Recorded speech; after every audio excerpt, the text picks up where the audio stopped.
The Pat McAfee Show. There'll be no rules for our guests, for us, for the things we can talk about. Yes, speaking his mind. I've never had a problem expressing my opinions or my thoughts or anything like that. While being relatable. I haven't had that manufactured fake-ass celebrity that a lot of people have whenever they go on those big networks. I've had a chance to really build my crew, build my following, build my audience. And ridiculous. What am I supposed to do? So I'm supposed to look at something that I can definitely afford and say, nah. Is that what I'm supposed to do? The Pat McAfee Show starts in 3, 2, 1. Good afternoon, beautiful people. It is Thursday, December 17th, and there's a football game tonight, and we have two great guests today. Woo! Shout out to Twine for that beat drop. Joining us in about 22 minutes, Nick Mangle, former center for the New York Jets, Pro Bowl, All-Pro, all that shit, probably Hall of Famer at some point. The guy who also has Nick Mangle's barbecue sauce, which was 74 barbecue, I believe. And we had a little bit of a bet early in the season. We all saw what was going down with the Jets. Okay, he's a Jets diehard because the Jets, obviously, and he have a close relationship for all the years he served over there. And by the way, whenever he was on the team, they won some games. Won some games. Now, we played them in the playoffs a couple times. They beat us in the playoffs one time. No doubt. I mean, they used to have a team, and Mangle's loyalty is blind to this Jets team. Oh, yeah. Okay? I think he's a great football mind, a good football conversation, obviously. Anybody that's played football for that long at that position probably going to have a good brain, probably have some good grit, probably have some good war stories. And that's what Nick Mangle is and all that. But he is a loyal dude to the Jets. And this morning, earlier this season, we took advantage of that. Yep. Kind of put him in a pickle. You know, a little bit. Because the Colts had lost to the Jaguars. Don't know if you know that opening week. The Colts lost to the Jaguars. Gardner Minshew and the boys, which we openly said that it felt like they were tanking. Because if you do recall, before the season started, if you were good at football, the Jags got rid of you. Like, that was actually happening. Like, if you're good at football, you get out of here. And then the Jags are like, no, we got our team. Colts played Jags opening week, and the Colts lose. So whatever we were saying in the microphones that they were tanking and the Colts were going for a Super Bowl. And then, so it was a little bit of a, uncomfortable situation on the internet. Nick Mangle, I made fun of the Jets or whatever, and then he said, whoa, you just lost to the Jags. I'm like, yeah, actually, you're right. True. You're right. So we settled it as only we could settle it because we both had some blind loyalties to our team, even though they look pretty bad. The Colts would have to win 9 games. Okay, and the Jets would have to win 4. So he knew at least, that there was a little bit of a difference there. And if the Colts didn't get 9 games won this season, I would have to chug a bottle of his barbecue, which is very good, by the way. Yeah. Mangle's 74 barbecue. It is unbelievable. It is our favorite barbecue sauce. It is very good. The company launched at the beginning of the pandemic quarantine. Tough time, but it's great barbecue, so it will last. We do know that. And if the Jets didn't win 4 games, he was going to have to chug his own bottle or whatever. Right. We had a little agreement. We just ran the tape back or whatever. And now we're at the point of the season where the Colts have and the Jets can't. Yep. So now we have to have a conversation. What happened today, not 100% sure if he'll chug that or whatever. I think we should talk strategy a little bit. I think he should be, and we'll probably discuss some rules there. He has to gimmick it a little bit. I mean, he's going to have to gimmick that. That's thick barbecue sauce. It is thick, tasty barbecue sauce. Maybe he puts it in like a bucket that has like some water in it as well. So he also is drinking that, but maybe because drinking barbecue sauce. Be a great promo for how good the barbecue sauce is. Though. I agree, and it is unbelievable. The flavor is unbelievable. That's why I think you could put water in it and it will still taste good because of how good the flavor is. Now, granted, it's not going to be great. You're chugging barbecue sauce. Right. But, that's why it was a deal. But we'll talk about it. I'm not expecting him to do it today. I don't want anybody to think that we're expecting him to do it today. I've not talked to him about this off air or anything like that. I have not talked to him really since that whole thing popped off. So I'm excited to hear what his plans are and also his thoughts on the football season. What's going to happen with the Jets? Who's gone? Who's going to go in there? Who's going to run that team? Maybe Nick Mangle. Why not put Nick Mangle, head coach of the New York Jets? Yes. We'll stir that pot today, just like the pot we stirred yesterday with Detroit, because we reported on a rumor that was going on in Denver about that team. That's kind of what this show is. We'll just kind of prod, see what's going on. We'll definitely talk about tonight's game, Chargers-Raiders. I like the Raiders here early. Okay, they're favored by 3. I like the Raiders early, but this 3-hour show could change that with the conversations we have with people, with the boys, obviously, with Mangled, with AJ Hawk in the 3rd hour, with some callers, maybe the more stats that come out from Gumpy back there. I'll change my mind. But for whatever reason, I feel like this is a Raiders game tonight. I just do. I think they win by 2 scores at this point. Whoa. Wow. I'm sitting at 2 scores right now. That's where I think. And I love the Chargers. I'm a guy that loves the Chargers, like Justin Herbert. Okay, I even went to bat for the Chargers whenever Anthony Lynn, before they were mathematically eliminated, I said, hey, you got to tell the boys that they're still in this thing. Because he told them basically, hey, we're out of this playoff's not going to happen. Well, they weren't out yet, okay? They weren't. You could still, and they lost by like 47 points that next day, and that was almost predictable or whatever. I like Tom Telesco. We like Herbert over there. I like Eckler. But he's questionable, but they're saying he's probably going to play. Yeah. I like a lot of the people over there. I just feel like tonight is a Raiders. They just got their dicks kicked in by the Colts. I mean, they did. They just got their asses kicked by the Colts this past weekend. I'm assuming they're going to come out on a short week. Plus, new defensive coordinator, okay, because the last one got See ya. So I would assume the new one, the interim defense coordinator, tight with the players, probably going to run the stuff that the players want to run. You'll probably see a little bit more spice from that Raiders defense potentially. That's what I think. Or it could go the complete opposite direction, and it could stink completely at Tone Diggs. You like the Chargers. Well, I did right before we started the show, and then I got to thinking. What is it? Well, I mean, you talked about the new DC, Rod Marinelli, who is a long-time DC, all-time great Detroit Lions head coach. True. Thank you. He's the guy. What are you thinking? What are you, Foxy? What Just for the recognition. Oh, because that was when you were a Lions fan. Your old team. He went 10-38 with the Lions. He walks a lot, yeah, though, yeah. right? Like he's always moving on the sideline. Is that Rob Marinelli, if I have the right guy? I believe so. He's like always moving, super high energy. Kind of looks guy. like a nerd. Whoa. I'm pumped to see. Because, by the way, we have a rule around here. If a coach gets fired, we bet on that team. Yeah, Because there's a little bit of a spark. Defensive coordinator got fired. The defense has not been great, okay, for the Raiders or whatever. So maybe there'll be a little bit of spark on the defense. And like, I was thinking Chargers, but then like Keenan Allen, who knows if he's going to play. Mike Williams is out. Austin Eckler, if that quad injury flares up, like. Early. I don't want it to, but it could. Plus the Deep running Raiders. back room. The Raiders are a desperate team. I mean, they are still on the bubble. They are only one game out of the playoffs. Like In the hunt. in the hunt. Like if you need to win a game, you're gonna need to win a game, especially since Anthony Lynn said, "Hey, Chargers, you don't need to win a game because you're already out." Yeah, Jason Kelsey went on a rant. I don't know if it was last night or this morning. That was basically, or yesterday, whenever it was. He went on a pretty cool rant talking about how like a player in the NFL feels whenever the conversation starts that we should start playing the young guys to see what we got and maybe try these people out and worry about draft position. He said the entire thing of the NFL is trying to win. That's the difference, I think, between our sport and other sports. You can't win it on draft night. You can't win it in free agency. It's the culture that you have. And as soon as you allow your culture to become something other than just winning, all right, now it's evaluation. Our culture is evaluation. It's tough to get that culture back into winning. And I thought that was pretty profound. Now, I haven't ran the numbers to see if that's 100% accurate, the teams that have potentially done that haven't had success before. I haven't done that. But it's very interesting whenever you start thinking about teams that are out, because the players want to play well because, putting anything on film, you want to be rich, that whole. But whenever you see this all the time at the end of the season, though, a team that's out beats a team that's still trying to get in. Yep. And it doesn't make, maybe because they're freer, maybe because you're feeling a little freer, maybe because you've got nothing really other than putting out good film so you can hopefully get a big contract someday, maybe a win to celebrate with the boys in the locker room. Like, hey, a lot better when we win than when we lose, obviously. Maybe you just feel a little bit freer whenever you're on there. I've only been on one of those teams. So. Yeah. And then, tell me about it. Well, I just rode the coattails of that team. Good team. I was on these teams. I wasn't actually supposed to be there, but the year we were 2-14 or whatever, and 0-13 or whatever the hell we were, it was very interesting planning your off season in the middle of the season. It was very interesting. You're like, all right, I think I'm gonna stop over there first, and I'm gonna go down yonder, then make a trip out. Oh, I can't believe I can fucking make it to gonna go there. Wow. And you're doing that during the season. Whenever I first got in the league, my rookie year, I forget what week we were. It might have been week 14, week 15, maybe week 13. I don't know. 3/4 of the way through, it felt like almost to the end, like 85%. It felt like in that area. I'm not 100% sure what it was. And we're undefeated at this point, right? So probably week week 13 and week 14. And now that we're starting to whittle away at the story, as we go through it here.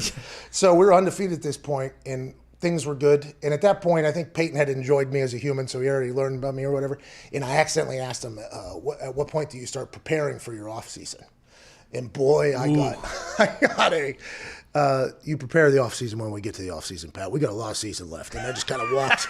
That was like how the lunch. I think we were eating lunch together, and he was obviously quickly, and it was just like a quick conversation, and then hey, we were just talking like, when do you, and it was like, you don't. All right, you worry about your job right now. I'm like, hey, yeah, that's what I was thinking too. I was telling them that they shouldn't do that, but that's a whole different mindset. Yeah. Whenever you talk about the team that I was on when we were 0-13, going 2-14, and we knew when the end of the season was, versus the team that was like, hey, the only way this thing ends is February 8th, February 4th, whatever it is.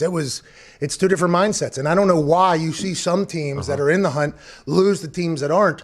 But it has to be just that freedom feeling, I guess. And then also on the other side tonight, the Raiders are without 4 defensive starters, and Henry Ruggs is out too. So, I mean, this game is a fucking toss-up tonight. Hey, don't you worry about those 4 defensive starters, right? We got a new D coordinator, and that was a piece of information that I did not know until it came out of your mouth. And maybe that does change some things because it doesn't matter who's called. Marinelli's a good guy. He can motivate the boys, but if he ain't – Abrams is that? Uh-huh. See, he likes to fly around. Even in practice, he fucking blindsides. Yeah. Oh, no. All right. So I said there might change. I said my ideas might change. We'll see how it goes. Also today, by the way, we have Jason Wright, president of the Washington football team, joining us. The first time he came on the show, first time and only time, it was like as his whole thing was beginning. They just had the expose pop off in the Washington Post.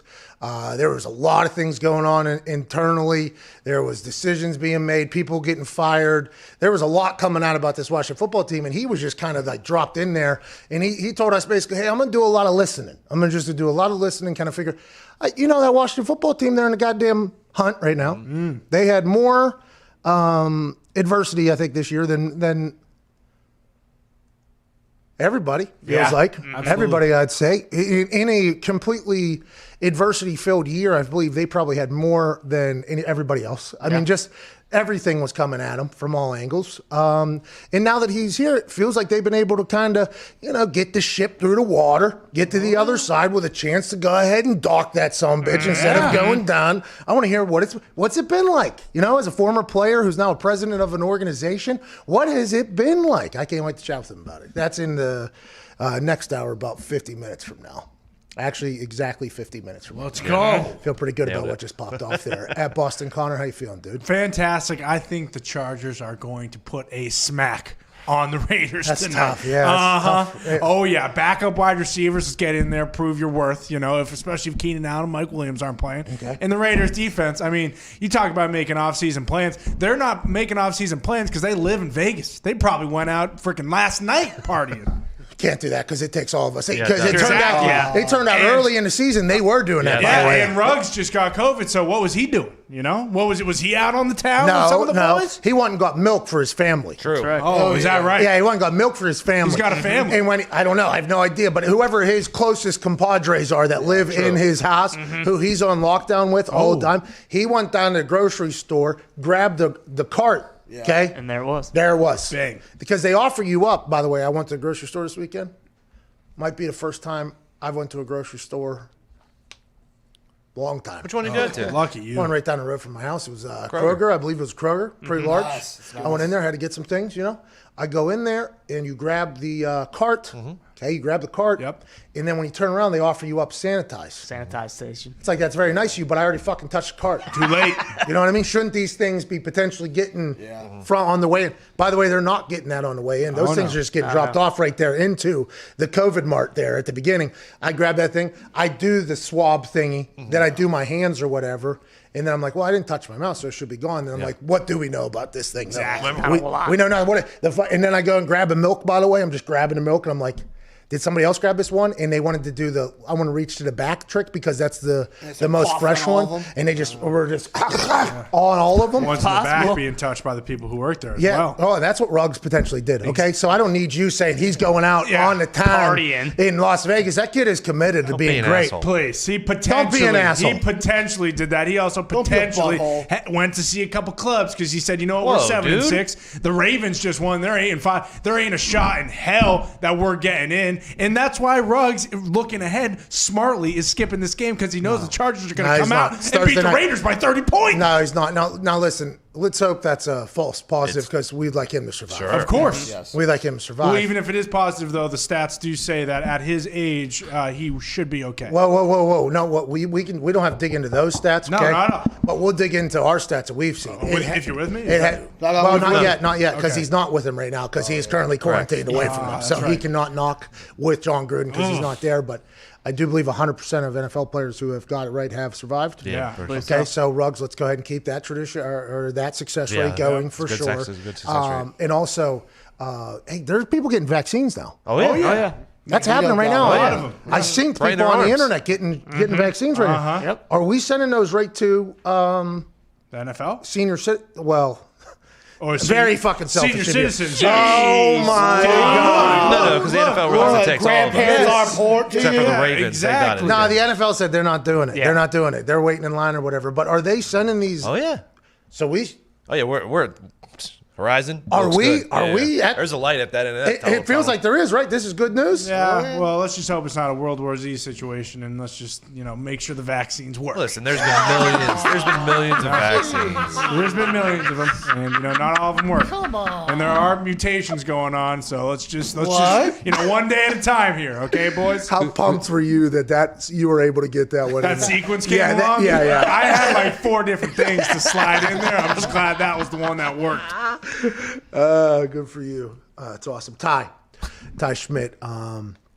A lot of conversation about Aaron Rodgers, talking about Aaron Rodgers. You know what I mean? Yeah, sure. A lot of that conversation this morning on talk shows. How do you feel about it? Do you feel like they've disrespected him at all, or do you think everybody's putting him over right now, which is good news? I think everyone's putting him over right now, which is good news. So, I mean, I'd like to thank you first and foremost because that starts here. It does start here. I mean, I've wondered a couple times this year, like if he wasn't on the show and he was doing like with the stats and everything and how they've been playing, if the reaction would be the same. That is interesting. I have wondered about that a little bit, but because he's normally been very quiet. for sure. He gives nobody anything to talk about. Here we go. We're going to keep him moving. Very thankful he's doing this show. Absolutely. Yeah. But, I mean, it is what it is. I'm going to enjoy it. I'm going to enjoy it right now. We got a Saturday night football game.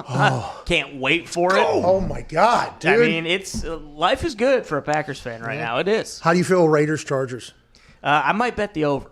I don't know about either one of the teams. I'm going to bet the over. I mean, we got a lot of guys missing on defense. Zito's shaking his head. He doesn't like it. But guess what? Justin Herbert versus Derek Carr. Are you kidding me? Yeah. John Gruden drawing up Spider 2 wide bananas, dog? Exactly. So we'll see. I mean, I don't know. Hey, again, if you don't have a good feel for it, you don't have to bet it. No, you don't. Well, unless you host a show Exactly. where you say that you do bet on everything. Yeah. Ain't that right, Gumpy? That's kind of gotten us into some shit this year. Keep on swinging, my friend. The over is in play tonight, Ty. 4-1 Raiders last 5 versus AFC. 4-1-1 Raiders last 6 home games, and 9-3-1 last 13 Raiders games overall. Well, that's going to be interesting because Zito was shaking his head for a different reason. Zito, what is your poll for today? And we have to remind everybody who might be new or have only maybe forgot this. Normally with the way this poll works on gambling situations, you fade whatever this poll says, right? Yep. Because this poll is a perfect indicator basically of how the gambling is actually taking place. And then all you got to know is that they got them chandeliers the size of fucking horses in casinos. Oh, yeah. That's right. You know what I mean? They got rhino-sized chandeliers in those casinos for a reason. That's right. And a lot of people say, well, it's blackjack and all that shit. Yeah, I agree. But do you know how much money these sports books are taking in? Quite a bit. And it's because the group think is normally wrong somehow. Oh, yeah. And it makes no sense to any of us. Okay? None of us get it. So you can go with the poll, which, by the way, I normally do because I'm normally thinking like them. And I always go, well, if I go against it and it wins, I'm an asshole. It's tough. And then there's been times where I've been forced into bets from friends. Sure. You know what I mean? Canadian friends. Yeah. And he was like, do you want me to get rid of it? I'm like, well, you put it out We're there. here. If that thing wins, I'm gonna feel like an asshole all of a sudden. You know, Misunderstanding. No, whoa. It was a little bit of a miscommunication. Perhaps. Yeah, I could see how the situation ended how it did, but boy, I wished it didn't. You know what I mean? Nice. That's fair. That is kind of how I'm thinking about it. But Zito, what is the poll for tonight, and how are we sitting? What are we betting on? All right, so what bets are we hammering tonight? Last place, under 52.5 at 18.6%. See? Right up after that is Chargers plus 3, 23.6. Over 52.5, 27.8%. Raiders minus 3, 30% of the poll. Son of a bitch. Here we And go. we are in a conundrum. See, but here we go. Like, this is what I'm talking about. Mm-hmm. I'm with them. You know, and right now, do I say I'm against them, and then I'm a stooge if I win? That's when you get into the Fade Yourself program that you just, it's a never-ending circle. Yeah. By the end of the show, we'll have it figured out. Actually, we have to get to a break. And a man that joins us on the other side, he is going to help me with my decision. And we're also going to talk to him about how this whole barbecue thing is going to get handled. Oh, yeah. I'd be okay with him, by the way, you know, either wanting to wait for it to warm up. Yeah. Yeah. You know what I mean? If you want to use this as a potential push for this incredible tasting barbecue, like, we're okay with that for sure. Yeah. Just need to know how you're thinking about doing it. Right. He should answer the call with a funnel, you know. Hey, Pat, good to be here. And he should just do it right away. See, that's interesting because I've ran into people that call it funnel. We call it a beer bong. You guys call it a funnel. Yeah. I think funnel is a much more accurate Well, description. you're funnel is funneling what I the- put oil in my car with. Beer bong is what you bong beers with. Okay, here we go. Nick Mangle has tweeted 20 minutes from now. He tweeted this 20 minutes ago. 20 minutes from now, I will face the music with Pat McAfee Show. I do hope the most talented man in all of sports media has mercy upon my soul. Nick. Hey, there's a chance. Hey, I'm open for negotiation. It looks today. like he's ready to pay the piper. Yep. It sure seems like he's open for a conversation where we can agree on something different. I think that is potentially, because it is delicious. Oh, Too it's bad, so Mangle. good. Open up. Drink that shit now.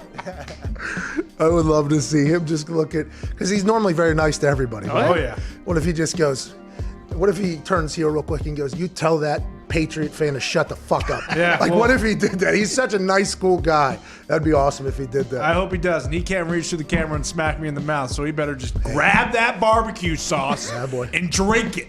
All right, we'll see what happens on the other side. This is the Pat McAfee Show, Thursday, December 17th, already, by the way. Whoa. I hope you did your Christmas shopping, by the way. Oh, shit. And if you haven't, let's get on that very quickly.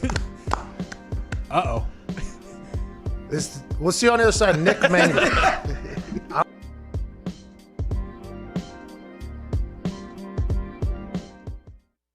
Couple people, one college kid, took a shot at my swag. We noticed. We know. We don't I like don't that think kid. a lot of people understand what swag is. You know, some of this younger generation thinks, you know, swag is just like the clothes I wear or whatever. No. Swag is a mentality. Yeah. Swag is a mindset. I tried to tell this to some of the guys in the locker room this week. I said, swagger, which is what swag comes from. Swagger is a mindset. Swagger isn't that you have a Supreme backpack on. Or that you have your shoes, you know, unlaced walking around with, you know, you got your new Louis fanny pack that you make sure it's not worn at your waist, it's worn over your shoulder. That's not swag. That's not swagger. That's fashion choices. True swag is owning your inner essence. It's a mindset. Mm-hmm. And my essence on the field is that I feel like I'm a throwback player and I'm a tough guy. What I've played through, how I wear my stuff, you know, I'm kind of a no-nonsense, straightforward. To me, that's what swag is all about. You're damn all right. this like fake swag out there. I got my special towel. I got this. I got that. I got this writing out there. A lot of you guys are just posing. All right. Look, I don't understand the whole legal gambling thing. I've been gambling illegally my whole life. I don't get what you mean by FanDuel Sportsbook. Dude, illegal gambling is done. It stinks. Legal gambling is the greatest thing of all time. FanDuel Sportsbook has so many good bets. They even refund bets that they think didn't deserve to lose. They got all the spreads. They got same game parlays. You have to start gambling on FanDuel Sportsbook if you're in a legal state. And that's not the only thing. They make it so easy to withdraw and deposit money. You can just link your bank, deposit whatever you want, withdraw whatever you want, whenever you want. Yes, I mean, this please. truly is the greatest sports gambling app out there. He's right about the banking. It is the greatest, but you really don't understand the bets that this sports book has. They have in-game bets. They have in-game parlays, and he said it, but I'm going to say it again. The odds at this place are the best, and once you download FanDuel Sportsbook, we are going to take all of their money. All of their money. Right? Right? Right? FanDuel! FanDuel! FanDuel! FanDuel! FanDuel! FanDuel! FanDuel! FanDuel! FanDuel! FanDuel!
You do not talk about Pat McAfee. Do not talk about Pat McAfee. One fight at a time, fellas. The Pat McAfee Show. That's right. Welcome back to that show. It's a great day, isn't it? I mean, Nice. oh, Yummy. whoa! It didn't move. Okay. It's been up there a while. Like hot That was glue. probably really good, though. It has been up here for about a year. This is the show bottle, Yep. but it still tastes unbelievable right there. Joining us now is the man that made this happen. This barbecue sauce. Good barbecue. The founder of our favorite barbecue sauce in the office. Ladies and gentlemen, all-pro, pro bowler, Hall of Famer at some point. From the New York Jets, Nick Mangle. Attaboy, Nick. How you doing, pal? You look good over there. Oh, thank you. You know, I thought the Santa hat, might be, Festive. perfect for today. You look thin. Are you losing just all the weight right now? Are you doing the Yonda? Are you doing the... No. I got this fancy camera right here. It makes it look pretty.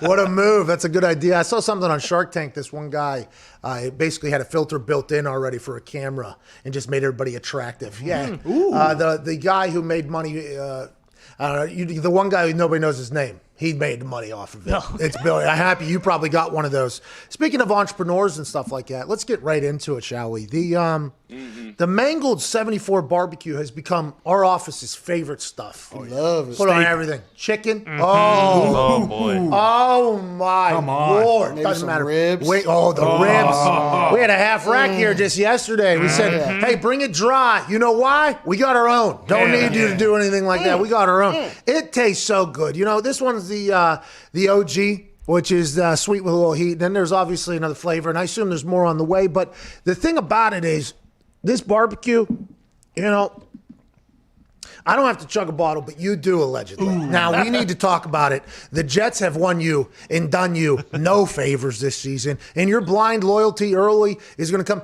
How do we handle this? Are you going to gimmick it somehow? Do we wait until the weather's warmer so it can potentially be, an ad for the barbecue sauce to kick off cookout season? What are we thinking here, Nick?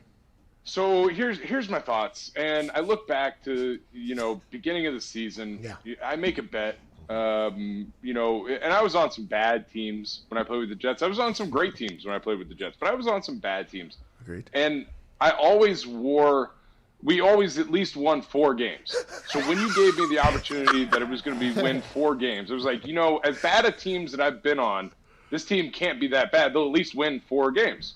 Yeah. And yet here we are. Yeah. So 0. Another reason because of the season, but I also, you know, I wore the Santa hat to kind of get the good vibes, good feelings going.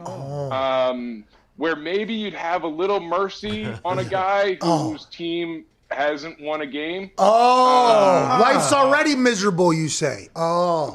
Life is miserable, and I don't want you to be like Philly fans and hurt Santa. Wow.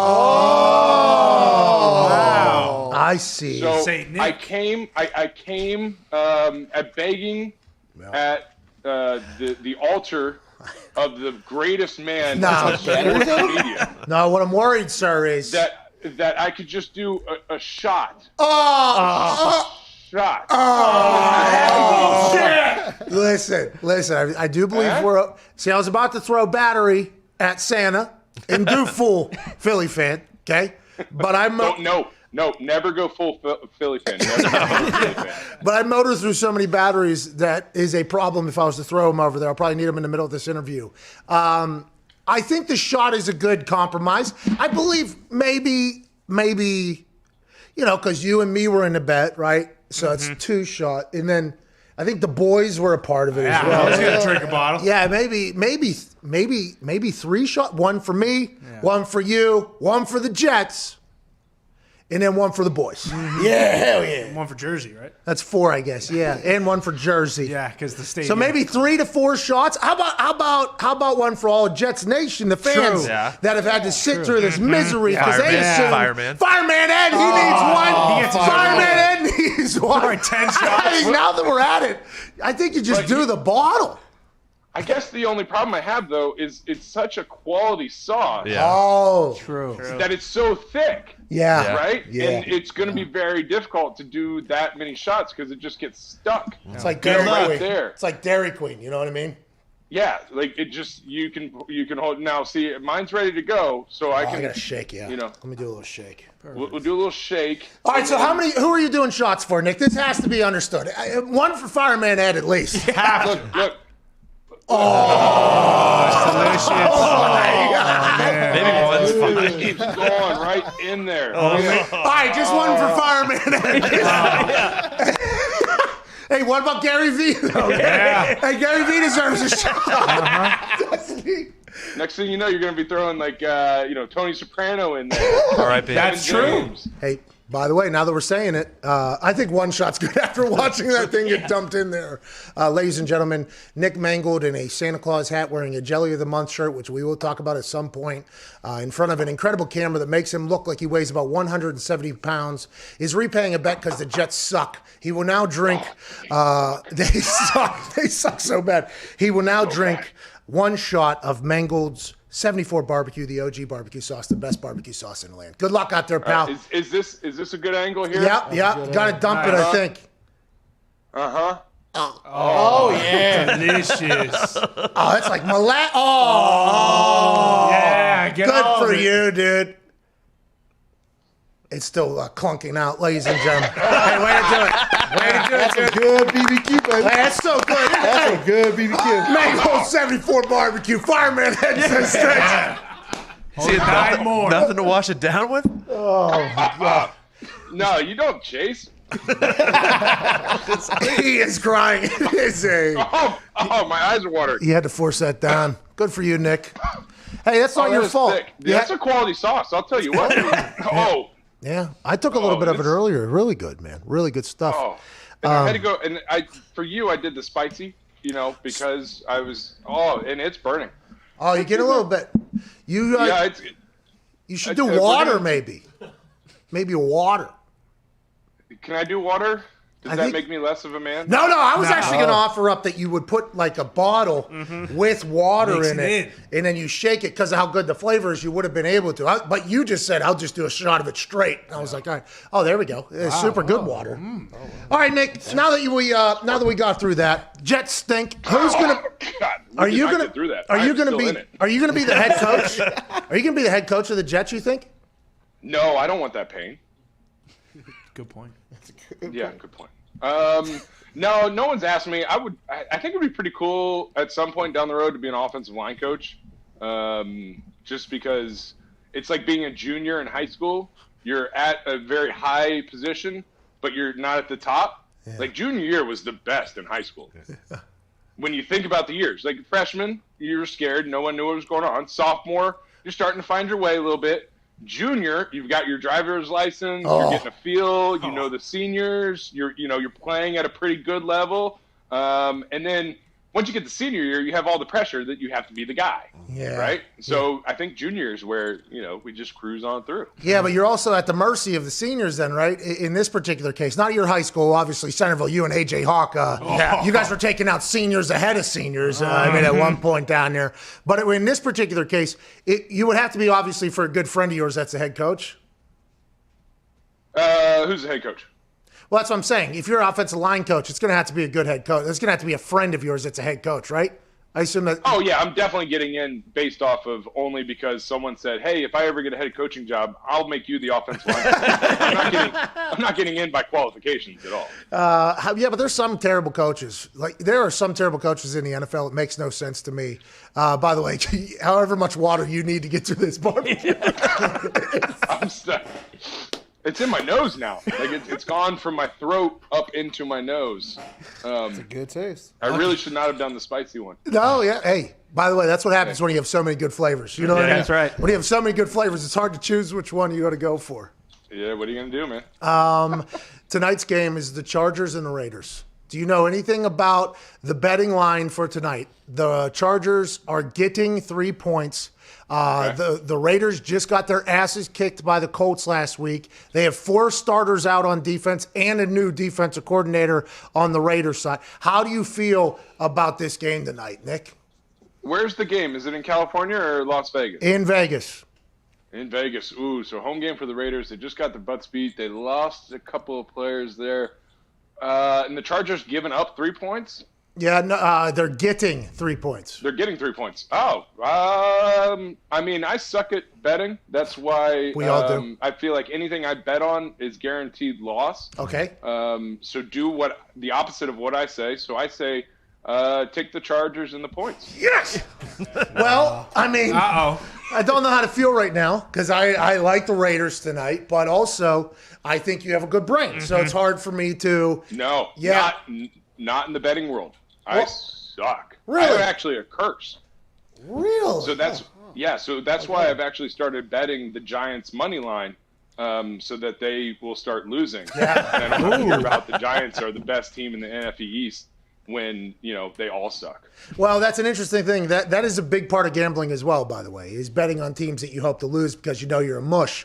That happens a lot in this office, actually. There's a guy who is a brand new Pittsburgh Steelers fan, and ever since he's become a Steelers fan, they've been completely defeated after going undefeated for 11 straight weeks, and that would be Evan Fox back. That's very interesting, Nick, because I also like the Chargers +3. Okay, so that's good news. Fox here together. That's good news. That's good news for all of you. He's a Steelers fan now. That's good. And now he's a Steelers fan now. Have you heard this story about Juju dancing on the logos for his TikToks? And I think when people say something's bulletin board material, I think that's very stupid because nobody's actually doing that. But I do believe that's something where Juju should feel a little something when he's doing it. That's like, I just feel like this is a little disrespect. Like, don't you? And unless he's. Which, by the way, he might be trying to be a pest, by the way. We're not 100% sure. He plays hard when he's on the field. He blocks hard. He does all that stuff. But I just feel like that's something that you should, I don't know. Maybe I feel like old guy in my front yard, too, right now, kind of yelling at people. Yeah, I mean, get off my lawn. But it is a misconception because there's no such thing as a bulletin board anymore. Those are gone by the wayside. When the playbooks went on the iPads, bulletin boards were gone. So, I think doing things for the talk I think that's what the kids say. They do it for the talk.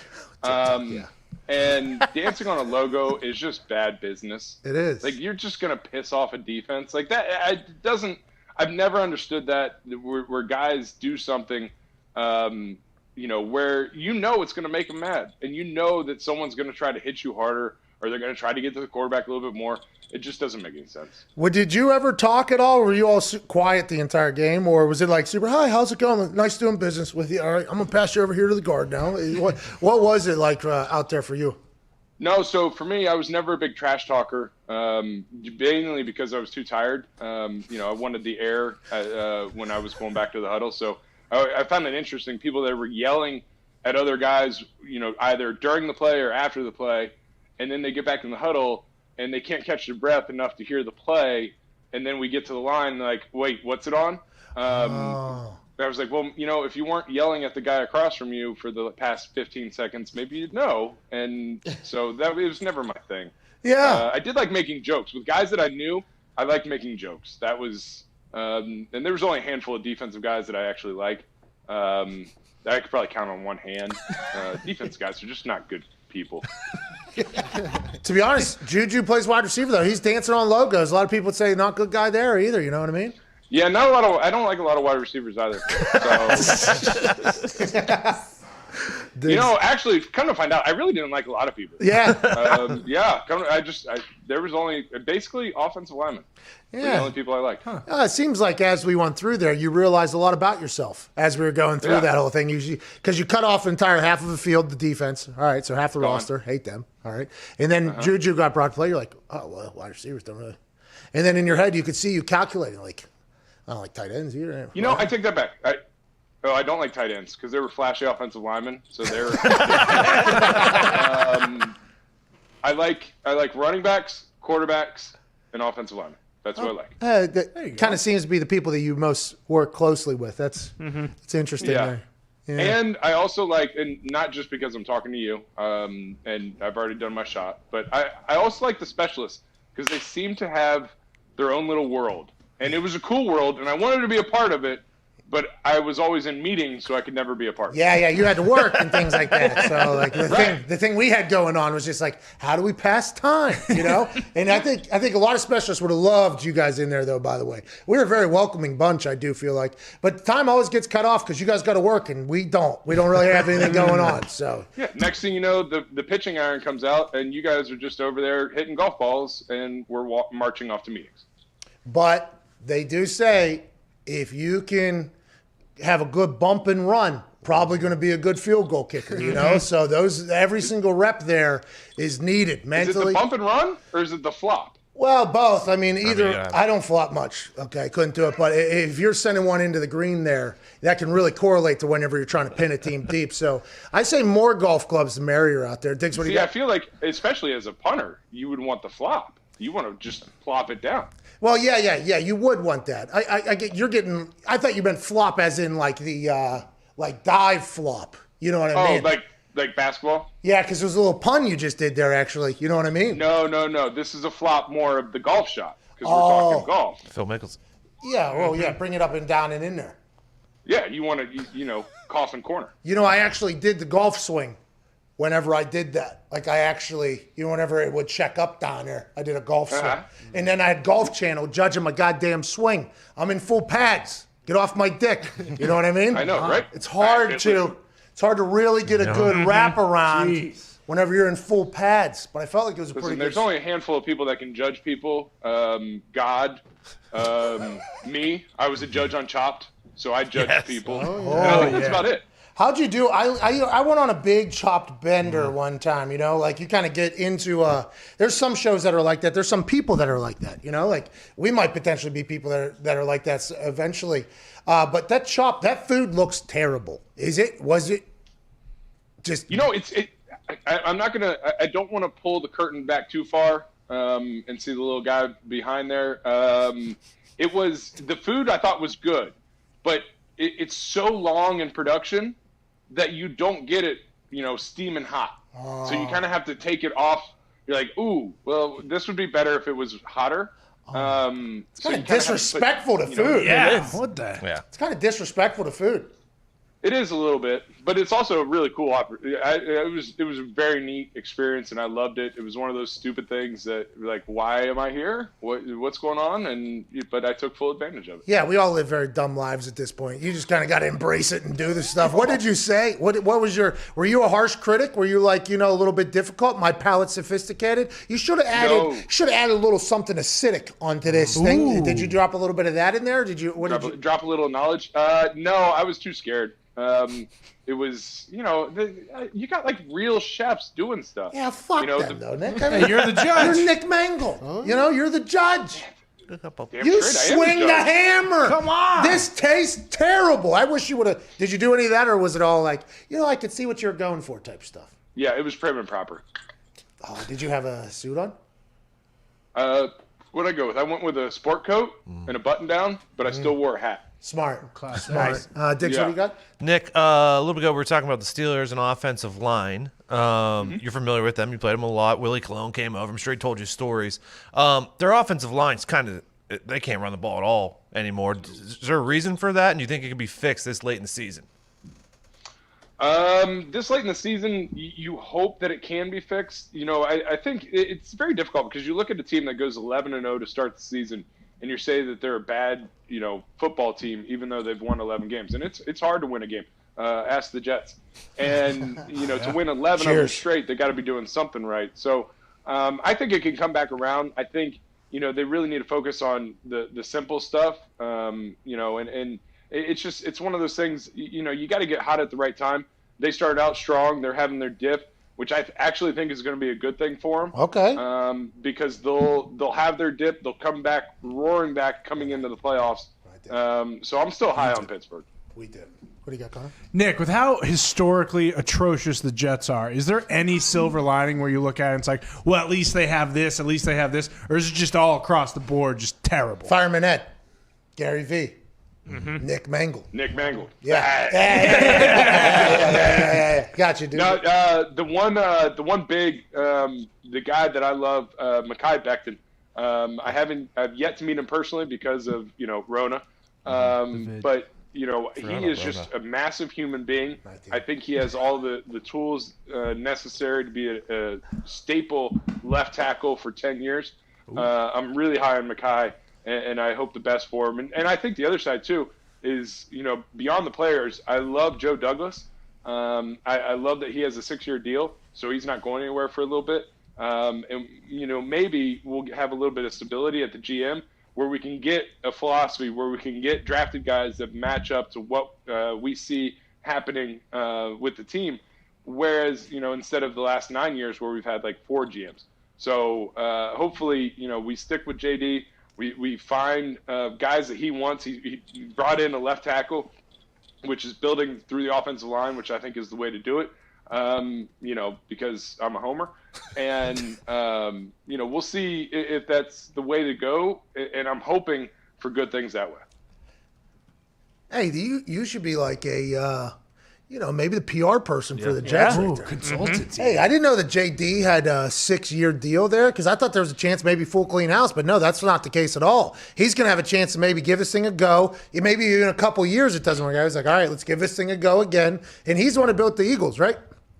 That was him. I think he had a hand in it, and I think that's the big thing. When you look at it, I had one of my former teammates. I won't mention names because I'm not here to rat people out, but he texted me after the 9th or 10th loss. I don't know. They all run together, and he reached out and said, what the hell's going on? Like, why are we so terrible? And I was like, because we've had 4 GMs in the past 9 years. Like, how do you build a philosophy, an organization when you're always having changeover? Because teams start with the GM, the draft philosophy, the guys that they acquire through free agency, the guys that they see.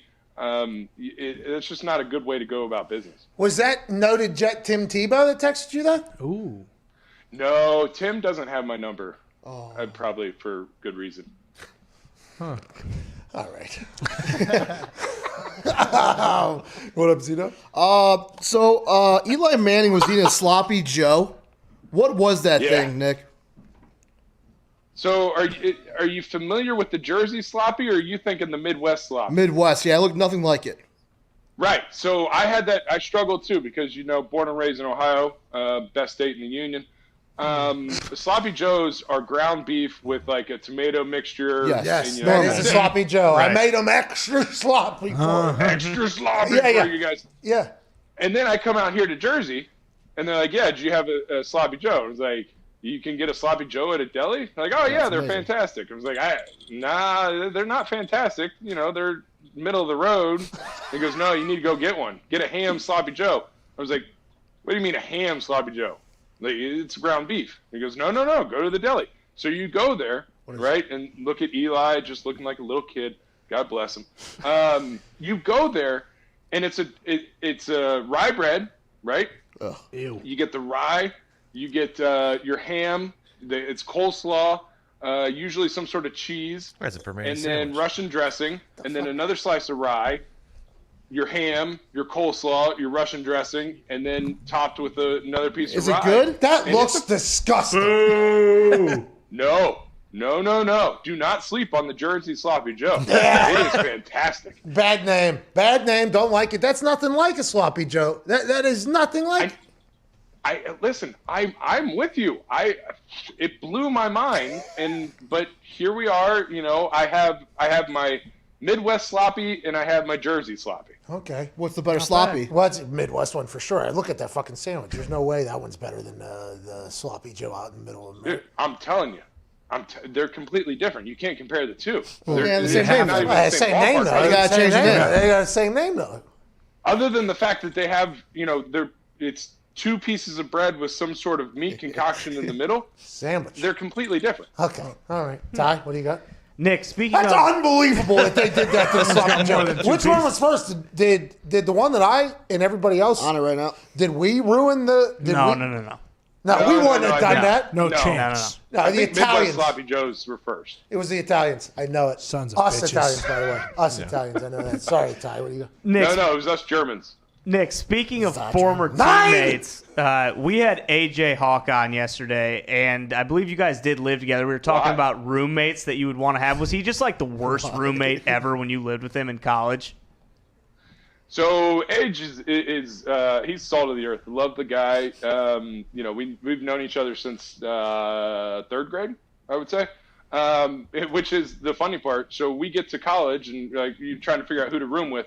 And AJ, I look at AJ, I was like, "Hey, you want to room together?" And he's like, "Yeah, sure, whatever." And then we spent our whole freshman year, and we probably said all of 20 words to each other.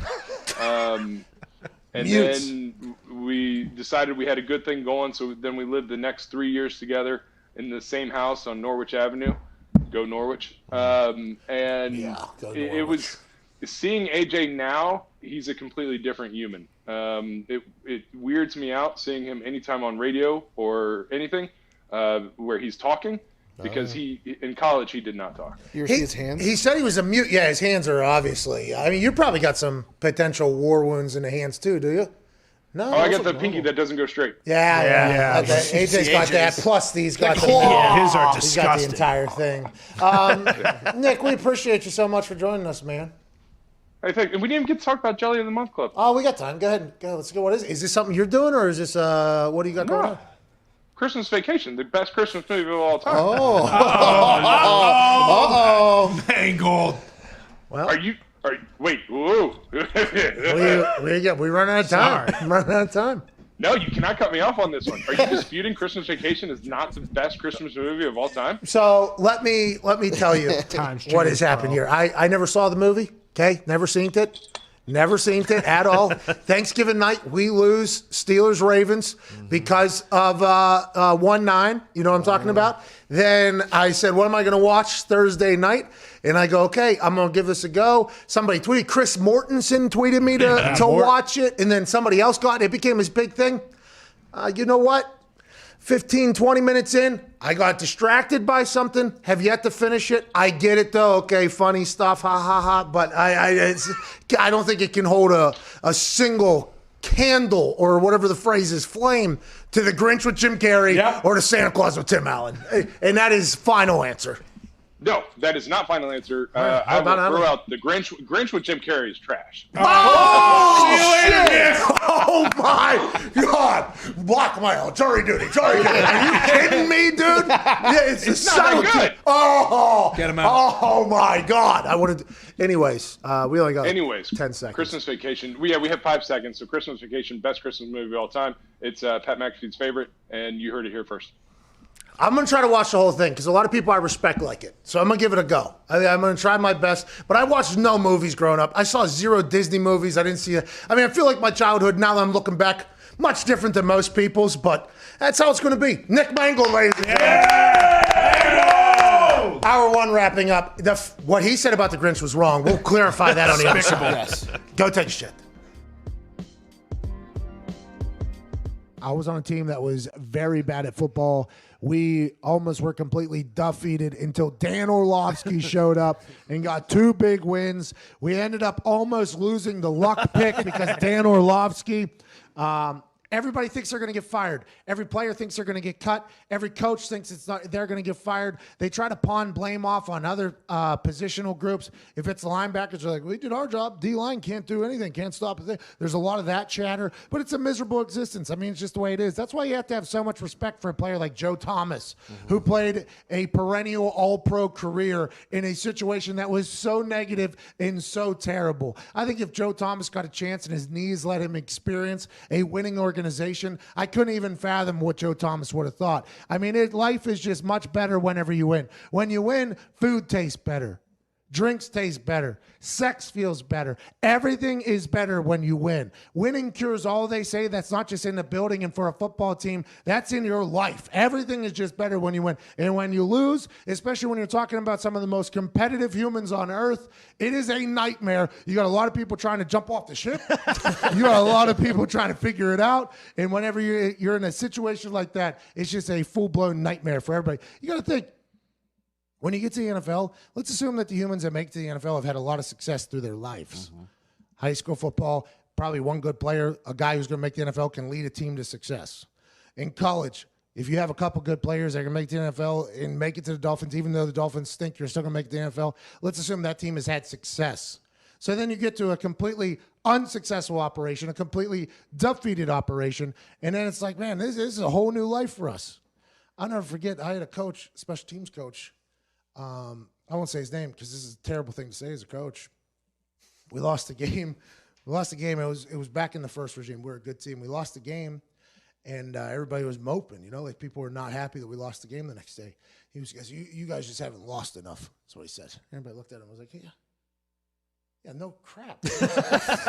What are you talking about, dude? Yeah, this is the winningest decade in NFL history here. Yeah, you haven't lost enough. It's like, you've lost too much, maybe. Are you just comfortable at this point? And that's whenever it can get a little scary. Whenever people are just comfortable just getting their asses kicked every week, that could be a problem. That's when the culture is probably a lost cause. That's when the locker room's too worried about playing dice or playing Boo-Ray or anything else like that. When that starts happening after losses, then you know you're in a bad spot. And I would assume that's not happening at the Dolphins, especially under Ryan Fitzpatrick's watch.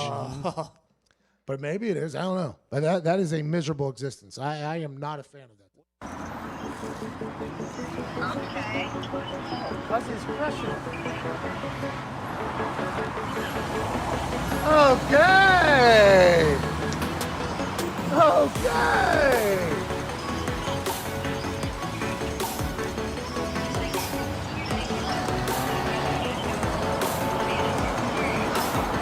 Oh my God!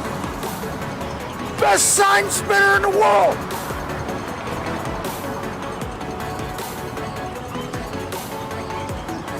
At least now he says, that was unbelievable. Bro, thank you for what you just did right there. What's your name? Mike. Mike, where are you from? Right here in Los Angeles. That was fucking awesome to watch. Good luck out there. They should be paying you more.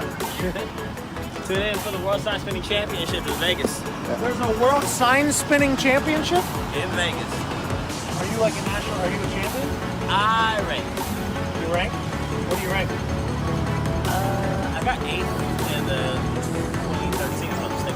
What do we have to do to get better? How do we get to first place? What's the new move? What's the new move? Maybe light it on fire. Yeah, well, the newest move I have is this one. Oh, lease now! Oh my God! If I was getting to the end with the kickflip,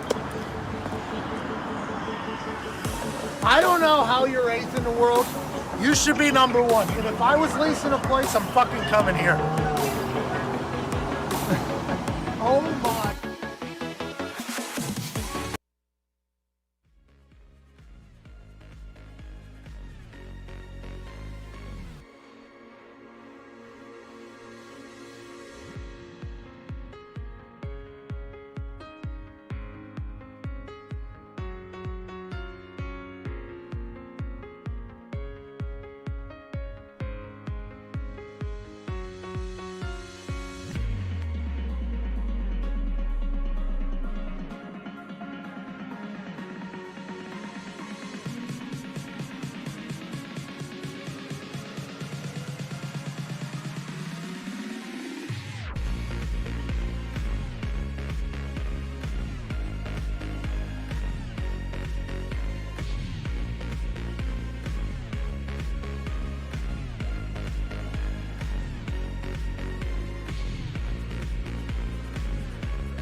The Pat McAfee Show. There'll be no rules for our guests, for us, for the things we can talk about.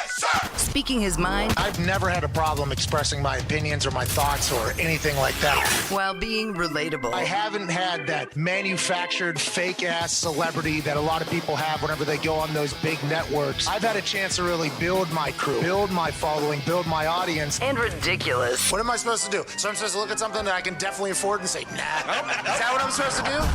The Pat McAfee Show starts in 3, 2, 1. Welcome back to the Pat McAfee Show here, hour 2 on this Thursday, December 17th, 2020 show on SiriusXM, Channel 82, Mad Dog Sports Radio begins right now. It's dead. Oh, yeah? Is it? Is it? Is it? I don't think so. Not yet. Welcome back to the show. We got Jason Wright, Jay Wright, joining us in a couple moments here, president of the Washington football team. Cannot wait to chat with him about the adversity that franchise has faced this year. Super journalism. I would imagine the controversies and adversity that team has faced were far outnumbered those of their opposition this year.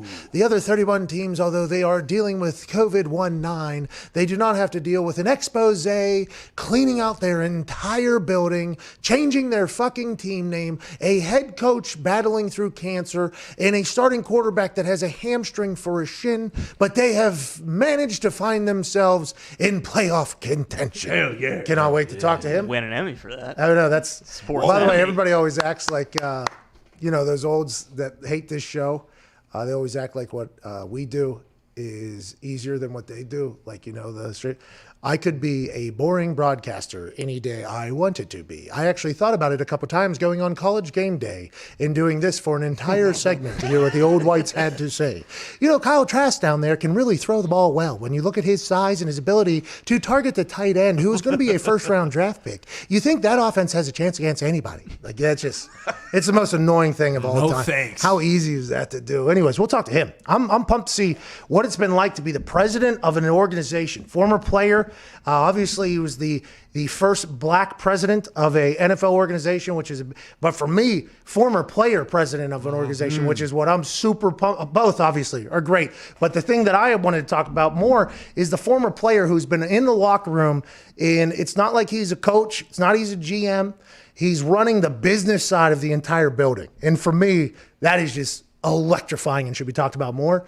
And the problems they've had, obviously, on that side of the building over there in Washington have also been pretty large and kind of attacked over the last year or so.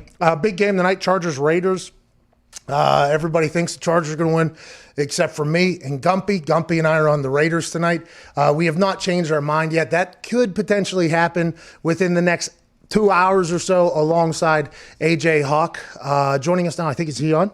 Is he on? Oh, man, I can't wait for this. Ladies and gentlemen, joining us now, a man who is a former NFL player and current president of the Washington football team, Sports Business Journal, SBJ. Ooh. They titled him the best hire of 2020. Whoa. The entire year. You know how many people were hired? What? A shit ton. Well, turns out actually. On the opposite side. I mean, but there was waves. There was waves of those things. He was the best. Oh, man. Oh, yeah. Anyways, it's still best hire of 2020. Yeah. Okay, there's a lot of people getting hired into positions that didn't even exist before this year. Best hire of 2020, ladies and gentlemen, Jason Wright. Jay, we had to walk through that. You saw us kind of figure that out there, Jay. Appreciate you. Sorry, I'm already cussing. My bad. No, it's all right. That is hilarious. First of all, you have me dead at COVID-19. You know, we had to do old school journalism there real quick. How are you? How's it been? What's it been like now? You're into this a little bit. Whenever we talk to you, very much newlywed stage. You guys were trying to put the pieces back together on the business side. After all the adversity, controversy, everything you guys have been through, you're sitting here week 15 in a good spot with your team. Feels like there's a lot of trust in the process. And I assume building in business side's going well. How do you feel? This has been a hell of a job by you. Yeah, man. Thanks, man. I'm tired, but I'm happy. You know, I'm having a good time. It's a blast, mainly because I get to work alongside someone like Ron. Coach Rivera is a remarkable guy. Obviously, he's been through a ton this year, but I've just tried to mirror on the business side a bit of what he has done on the football side. And it's, get your roster right, create the right environment around them, and then let them go to work, let them do work. And I'm trying to do the same thing on the business side as well. And so we're having great progress. We made a bunch of changes. The culture feels very different here. We still got a long way to go, but man, I'm enjoying it. Okay, so the first time you came on the show, we talked. Now, if you could remind me again, between your playing days and now, you were working in a business or for a business that was literally the perfect job for you to become an NFL president. What was it again? You guys were like a some sort of advice. Yeah. I work for a big consulting firm called McKinsey & Company, which basically works with the most complex businesses, governments, whatever around the world on their hardest problems. And usually when they're in a moment of crisis, right? And so coming into here, I'd argue, day 2 of this job, I think the Washington Post article dropped. So I was like, welcome. Yeah. You're piling, a flaming bag of crap to catch. But we managed it, right? And I took that same recipe that I think Coach has done. When I think about getting my roster right on my side, that means turning over my leadership team. I think I turned over 80-90% of my leadership team because some folks, for better or for worse, were just not fit to go where we wanted to go with the vision. So you have to get your roster right. And we got a diverse set of leaders in place. And that's demographically, of course, minorities, women, et cetera, but also where they're coming from. I wanted people outside of sports to give us new ideas. Like I brought our CFO in from Rock Nation, Jay-Z's company. When you think about getting the environment right for Coach, that's about, trainers and nutrition and, really regimented practices with clear periods. For us, that's about policies, procedures, wonky stuff that y'all don't really care about. But, getting compensation right, things like that are really important for us, So these are all parallels. And then when you let people go to work, once they have that around them, they can just be creative. And you see guys getting busy on the field. We have the same thing on the business side. Like our social and digital team is killing it this year. They are, by the way. Yeah, it's obvious on the internet. You can see it, yeah. Because there's some teams that stink, by the way. And then there's some teams that really know, like, oh, this is how a large majority of our fans who are not in the area are going to connect with our team is 100% through our social team. By the way, if I dropped a percent there, that's because the percent is very high. It's 100%. Like that is how the team is perceived by people outside of your area. I think it's by the way, that's a great move by you. Has anything gone in a way that you couldn't have expected or were surprised by? Anything like that you were like, I thought this would go better, for instance, or you thought this was going to go worse? Washington football team, I think that has been an overall success, right? Hasn't it been? Yeah. I think it is. It has been embraced at at the best you could expect. It is hard to transition from a brand and an identity that has been around since 1932 that has so much history associated with it. that's connected emotionally to folks in our fan base. And if there's one thing I learned, it's how deep that runs. Like, I've learned a lot about our fans, man, that I did not know coming in. I really didn't. I didn't know how emotionally tied they were to these things and how important it is for us to be good stewards of this transition into a new brand and identity. But for the time being, yeah, it has been embraced at a good level. I don't know that everyone's excited about it being the steady state solution, and we're nowhere near making that decision. But for now, it's good, and we've all rallied around it because the team is playing well too. And Coach Revere has given me a huge assist there. I was about to say, well, how long are we running with this for? And then in your answer, you were like, don't ask. That's literally what. Back up off. Okay, I do not want to deal with this question right now. I do not have an answer for you. I respect that a lot. Coach Rivera, he goes through cancer this season while still working. The team now seems to be at an all-time high. Who knows what the health? I haven't looked into the health of Alex or Dwayne or whoever you got going on, but watching kind of Ron Rivera go through that, is that where the thought was like, oh, this is the perfect guy for the job? Or at what point did you get that sense of like, you know what, I'm really lucky to be the tag team partner alongside Ron Rivera? It was right at the beginning, even before I took the job. In fact, it's one of the reasons I took it. When I was going through my interview process, Dan and Tanya put me and Ron in touch, and we talked for an hour, 2 hours or so early on in the process. And I think it was a couple things that you can relate to, Pat, like the connection between a former player, the language you use, the experiences you've had, the way that you develop bonds at that age in the locker room, and getting your sort of leadership chops and the way you build your team from those experiences. All of a sudden we knew there was a ton of alignment, right? And then also the fact that we could speak to each other candidly. I think that came across early and often. And then in the process of working together, yes, seeing him go through these things has been inspiring. But to me, it's how he's maintained those leadership behaviors, his openness, his transparency, the way he keeps it brass tacks with me through that whole period has made me realize this is going to be a great partnership for many years now. Whenever you think about the years going forward and building your franchise, obviously you got to think about the marketing and everything like that. Chase Young is a dog. He is a monster out there. Is he beloved, I assume, already by the fan base and by everybody? I mean, that is a guy that you can... No question. No, I mean, obviously he's a beast on the field. But for me, what I love about him and so many of the players that are playing well right now, Terry McLaurin, Montez Sweat, baby folks you don't normally talk about, like Jeremy Reeves, Cam Curl. Tress Way. Yeah, Tress Way. Yeah. 100. Like, so many of the guys who are playing well and driving our success this season are also just great people.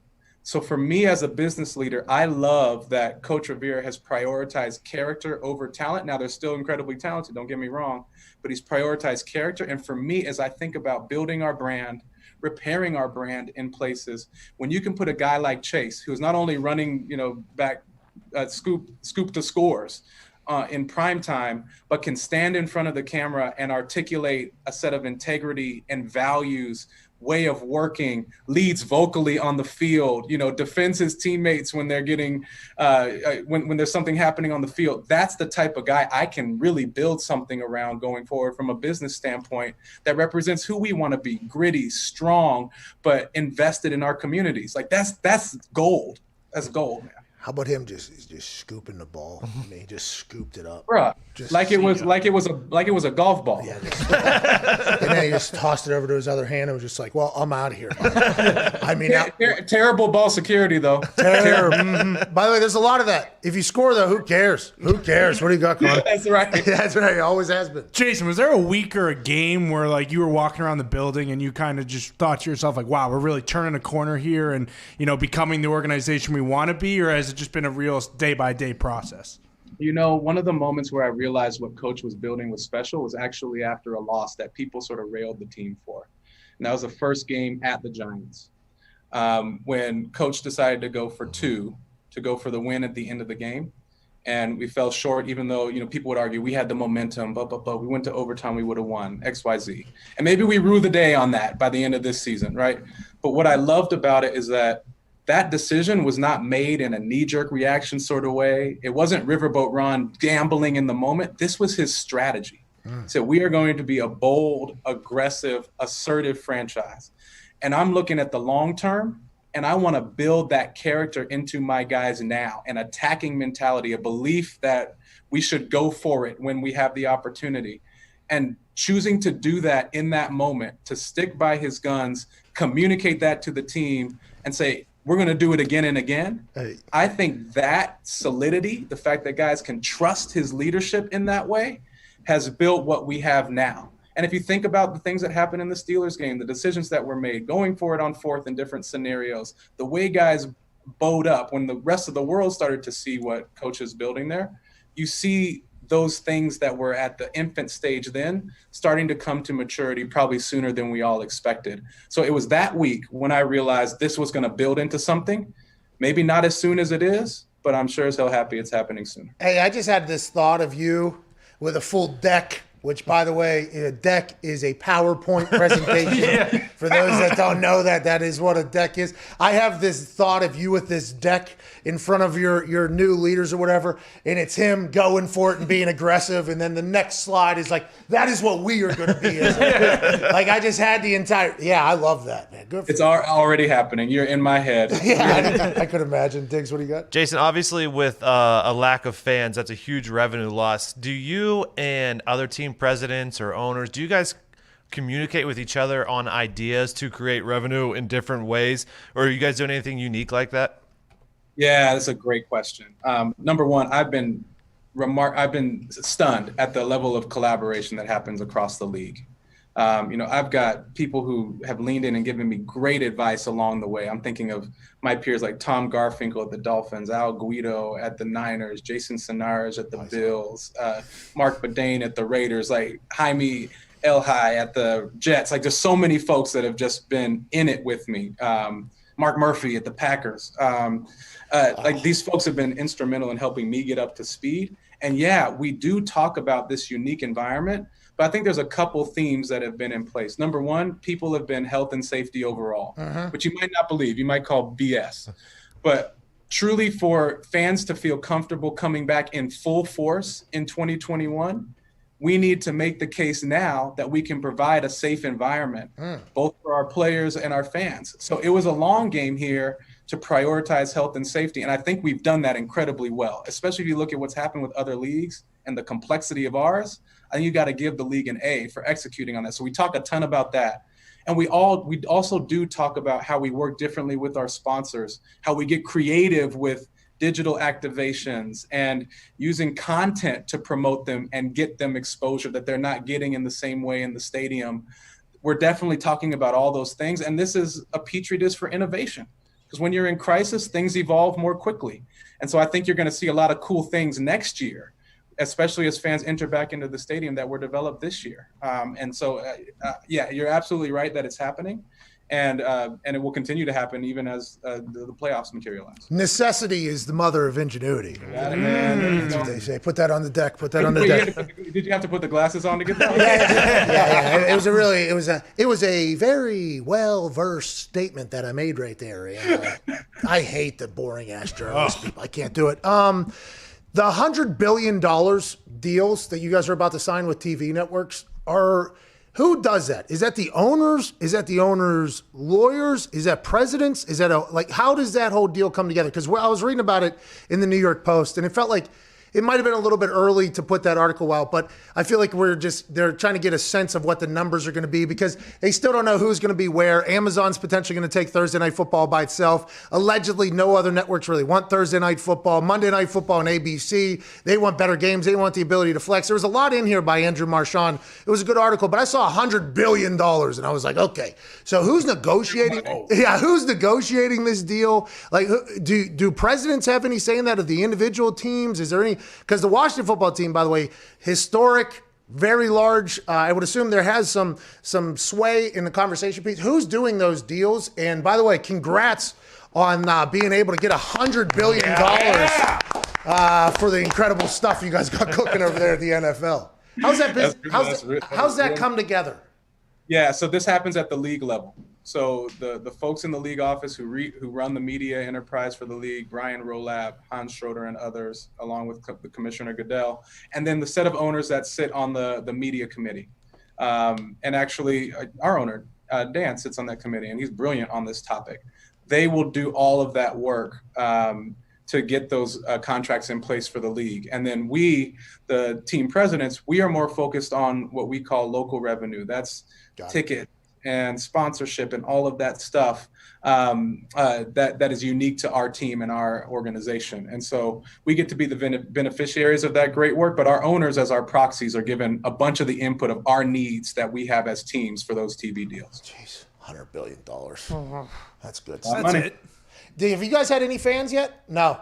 We only had one game with fans. We when we hosted the Giants, we had fans that game, but otherwise it just hasn't been a safe enough environment for us. And it's a bummer because we're on a great run and our fans have waited for this for some time. But again, health and safety first from just a civic responsibility standpoint. Yeah. And then also to make the case for everybody coming back in droves in 21, we got to do it right.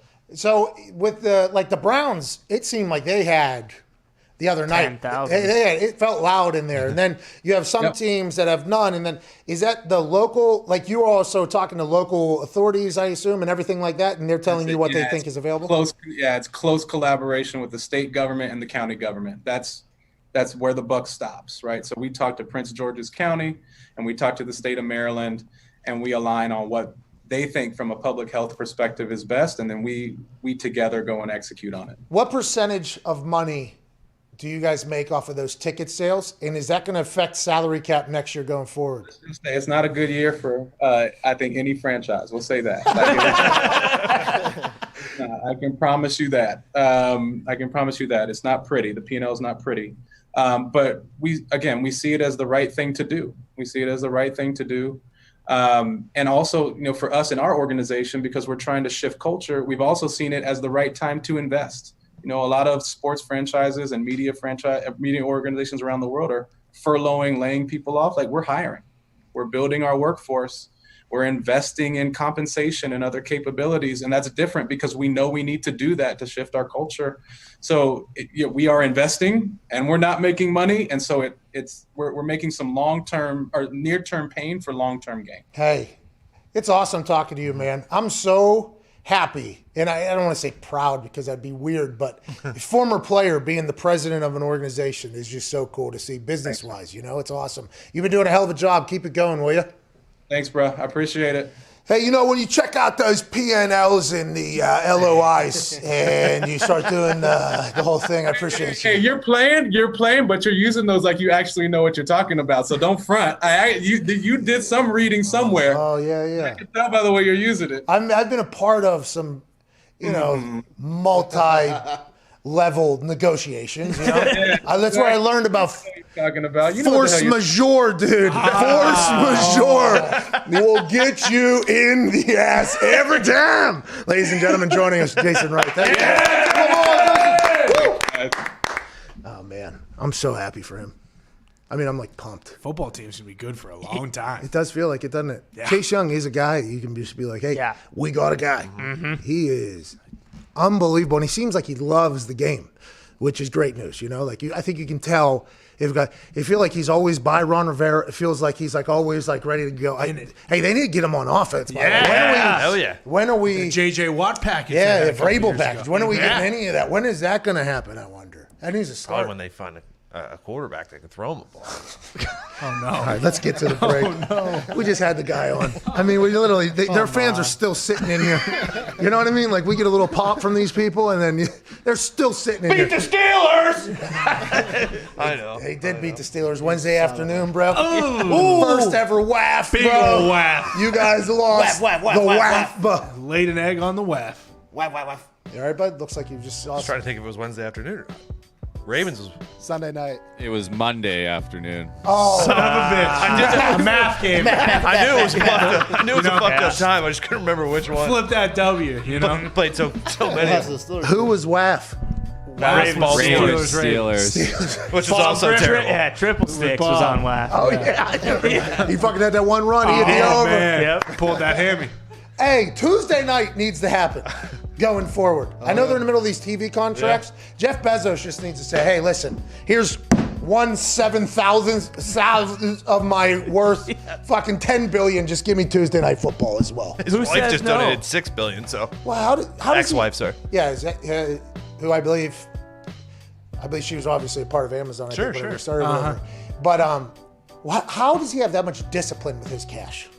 Well, because there's an unlimited amount. That's what I'm saying, though. Like, does he have a yacht? I assume he's got a yacht. Yeah, I assume he has a couple. But I'm just saying, he could buy the NFL, the NBA. Yeah. He could buy the MLB. He could buy the MLS at the same time. By the way, he could buy all these leagues at the same. They won't let him though, right?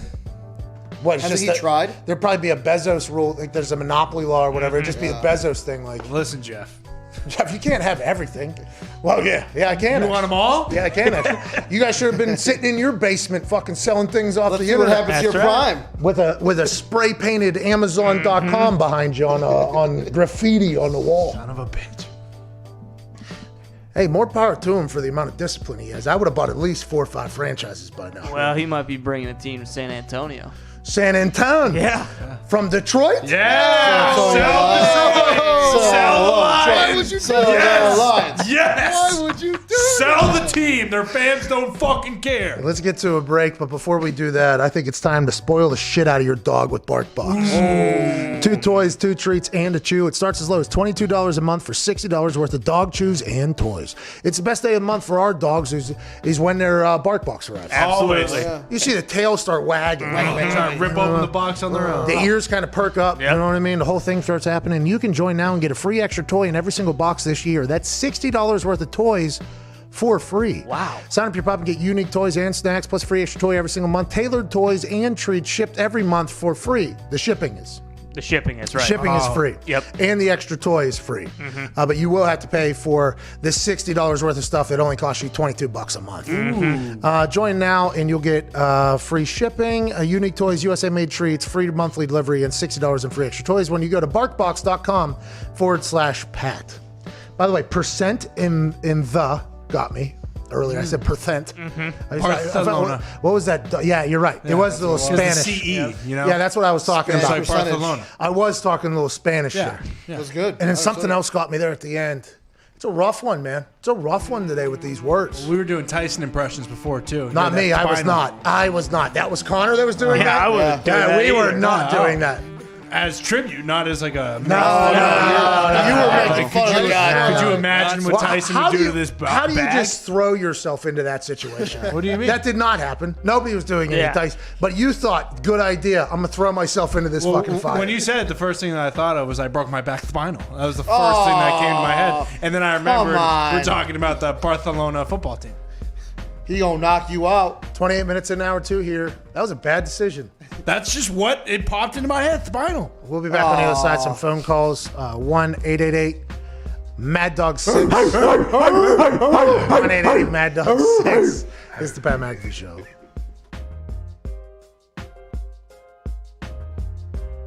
Hi, how's it going? My name is Pat McAfee. Used to hold balls for Adam Vinatieri. Now I'm in his home state. College game day is absolutely electric.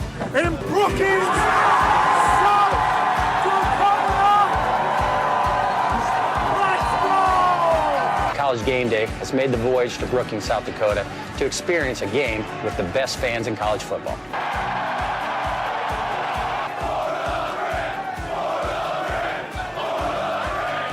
I unfortunately cannot attend because I have a game this Sunday, so I sent a man I trust to make my picks. A man who was my holder for almost a decade. Please be nice to him. Welcome this week's celebrity guest picker, Pat McAfee.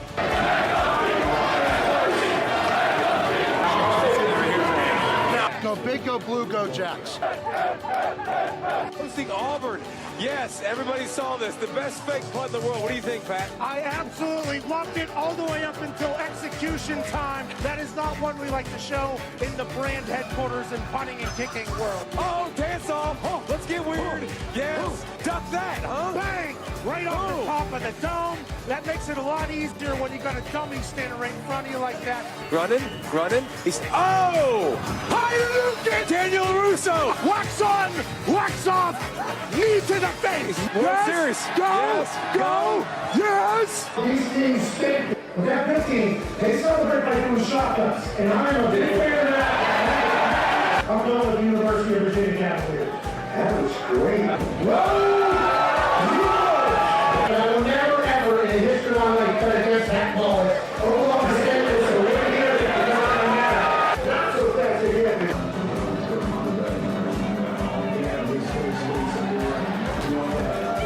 But I'm going with Trey. Please excuse my dumb friend Kirk. Look at this crowd. They've been out here since 4 a.m. College game day comes to town. They lose their mind. The population of this state is about 800,000. And when the Jackrabbits take the field, they're alongside all 800,000 South Dakotans. The Dakota marker was in Fargo for far too long. Today, 5 o'clock local time, the Dakota marker is back in beautiful Brookings, South Dakota. Adam Terry School. They might be the Jackrabbits, but they're the GOATs today. Ladies and gentlemen, South Dakota State with the win. Give me that place in. No, don't do that. No. Leave. Coach. He has the Pat says it'll be no.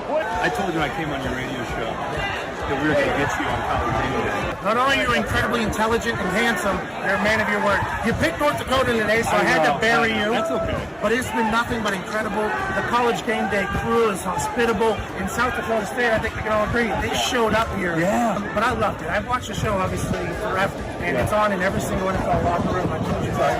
So this is a big-time deal for me, my family, my friends. All right. I'm back in the day here. Appreciate you, boys. It's from the training room at the Colts. A.J. Watt tweeted. I think it's very hard to process the human being on television. I get texts from every human that I've ever done television with, like since way back in the day. They're like, we knew this day would come. Equipment managers, old teammates. I mean, you don't get to trend on Twitter often anymore. They make it damn near impossible. Go up onto a stage with a couple legends and talk some shit in front of the incredible South Dakota fans. What an awesome opportunity.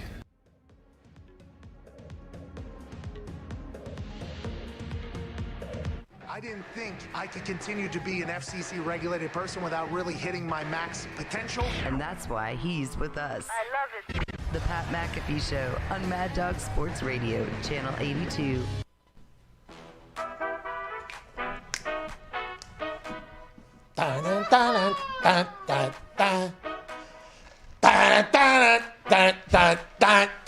Welcome back to the Pat McAfee Show. A bit antsy today. Yeah. Been standing, moving, jumping. That's Thursday, baby. I think I'm pretty excited. I mean, today's show has been awesome. Shout out Nick Mangle. Shout out Jason Wright, president of the Washington football team. Weapons. By the way, we got into some business conversation there that I snuck in the back door. Most people probably didn't hear it, but there's olds that heard what I was saying there and probably had no idea that I could probably run circles around you in those meetings as well if I had to. Jason Wright's doing that right now, I think, in the NFL. I love talking to him and just learning about that behind-the-scenes shit. Awesome. That business side of the NFL, by the way, that is, and I've potentially said things that maybe sounded negative about the NFL, how they're the only business on earth, professional sports teams basically, the only business on earth that expect to make money every single year, and if they don't, they change rules to make money every year, and everybody's like, yeah, that's what they got to do. That's what they got to do. The business side of the NFL, which is what the NFL is just so fascinating to me. $100 billion they're about to sign a deal for.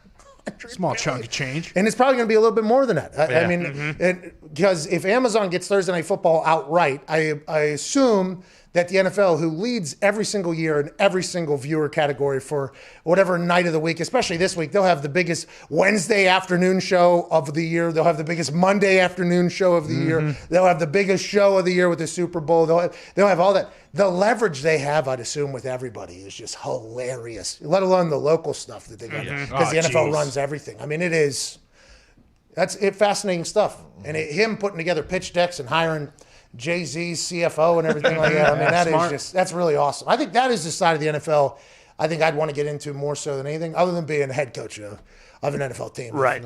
If somebody would like to hire me and pay me a grotesque amount of money, I will do that. Do you know, does the GM deal with that side of no, he's supposed to be the link. The GM is normally like the link or whatever to kind of keep things, kind of kosher or whatever between the football side and the business side. But it sounds like his direct link is Rivera. Yeah. So he's just like, me and the head coach are boys, business side, we'll talk to them. Because if they got some bullshit they're trying to get the players to do, right? And there's always, now granted, it sounds like they're innovating and being much more, but you got to remember there's local commercials that happen. That we've all seen them. They're all terrible, but those things are upsold tremendously. And then the team is only allowed to pay the player a certain amount of money because of salary cap situation. So the team is actually making the money off the advertising, and they have to agree to an amount with the player, which is normally very low. But hey, it's an opportunity to build your reel and get a little side hustle going or whatever like that. That conversation's happening all the time or whatever. Him going right to the coach and the coach being able to go to the players and be like, hey, like, we're trying to build something here. If you could help out a little bit, that'd be great. And because that is an interesting thing, that whole thing. The business side of it's stupid. I got offered, I think $200 to read something one time. Ooh. Yeah, I thought about it. Then I went in there, saw the script, and I said, I can't read this for any amount of money, let alone next to no money. So I'm going to go tweet. I'm just going to go back to my Twitter account. I'll just see you guys later. Don't punt on these deals. When it's 4th and long, don't be like me and punt when you can actually go for it and test your luck. Ooh. You know what I mean? Because Andrew Luck's there. Mm-hmm. Oh, boy, it was tough. The super marketing genius that wrote the script was sitting in the room. Mm-hmm. The owner of the business is sitting in the room. Then you got a couple Colts representatives who are sitting in there strictly just to see how I react to the whole thing. They're just there as an audience, basically pumped up about it. And then I look at it and I go, I can't read that. And I go to the marketing guy who's probably been the marketing guy for the business for 50 years. He got his degree. Wizard. He is. He knows marketing, this guy. And he goes, what's wrong with him? I'm like, well, mostly sentences 1 through like 15 here. We just got to kind of change this whole thing. Well, I don't know if we have enough time or whatever. It's like, well, me neither or whatever.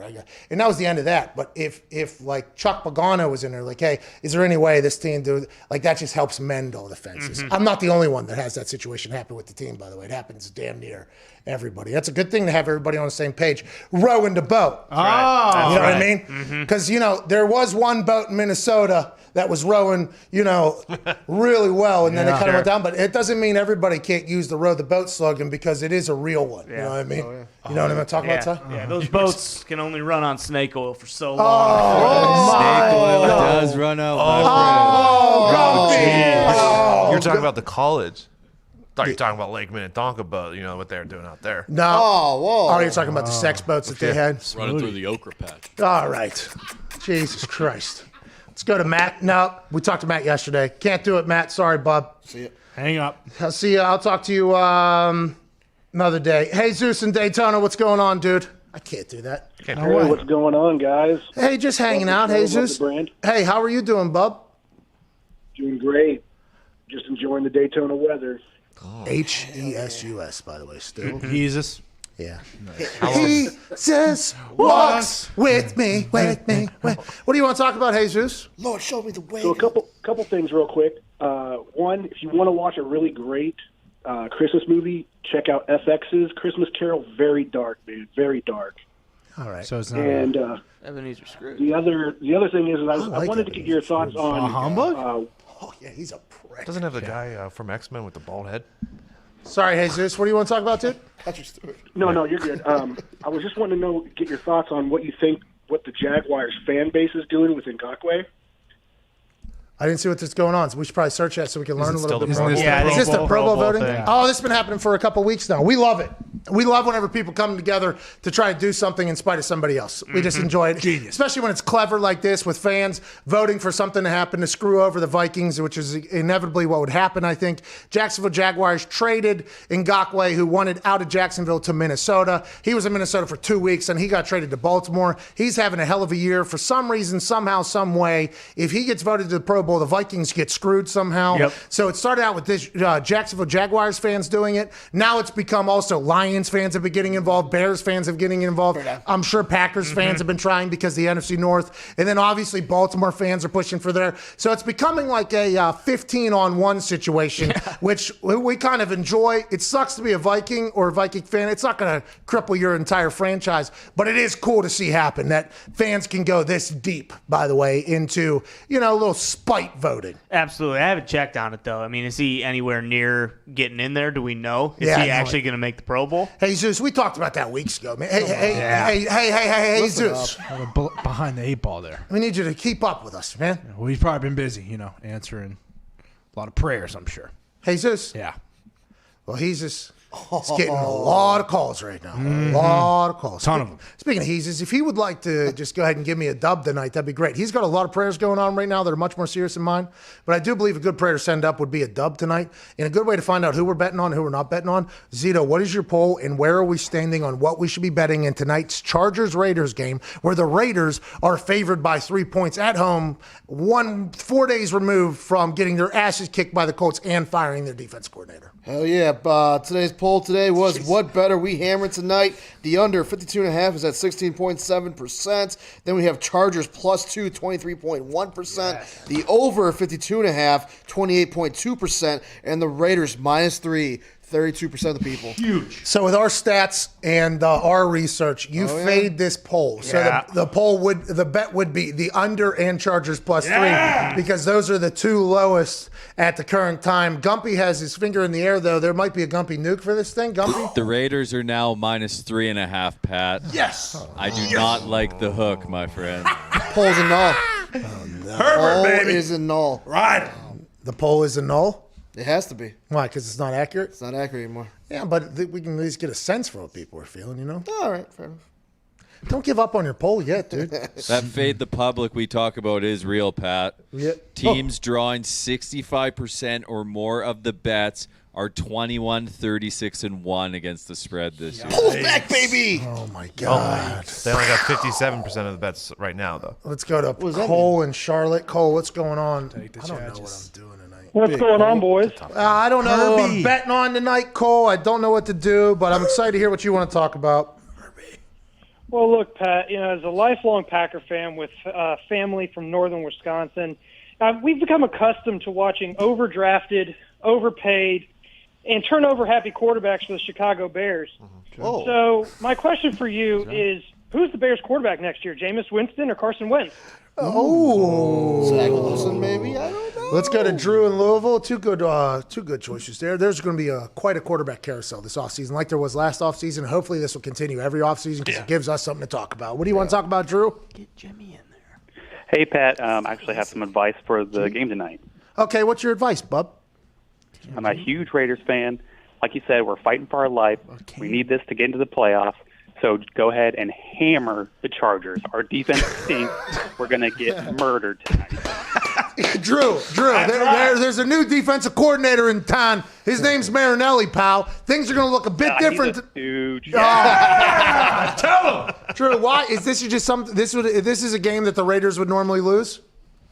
Yeah, it's the same as last year. We go out to 6-4. We get our asses kicked by the Chiefs, and then the Falcons barely beat the Jets. Are you kidding me? Only because Greg Williams is an idiot. Yes. And then we get stomped by the Colts. That is true. No way we win another game this season. Yes. Anthony Lynn is still coach of the Chargers. Yeah, let's take it easy. We're acting as if. Now, they barely beat the Jets, but we're acting as if this is like a team that's playing against that has shown signs of like winning on a regular basis. Mm-hmm. This is not what the Chargers have done at all, by the way. And they're talking about barely beating the Jets or whatever and then getting their ass kicked by the Colts. Colts are a good football team right now. Colts are a good football team. The Chargers got their asses beat by the Patriots, who are not a good football team. I mean, there's a lot of conversation to be had there. Joey Bosa is going to decapitate Derek Carr tonight. I forgot about Joey Bosa. Look out. There's 4 starters out on the Raiders defense too, right? Uh-huh. No Ruggs, so who the hell is he going to throw the ball to? I have not made Aguilar. my. Hey, by the way, I would like it to be known I have not made my official bet yet. My official bet will come on the Hammer Don podcast, 3:30 p.m. Eastern Standard Time, youtube.com/The Pat McAfee Show. You'll hear from myself, Diggs, Gumpy, and Lombardi. That'll be our official picks. But I am very, very twisted here. I do not know. Bose is going to be twisting that offensive line. Yeah, well, it seems like that's probably. Let's go to Nick in Baltimore. What's going on, Nick? Hey, how you doing?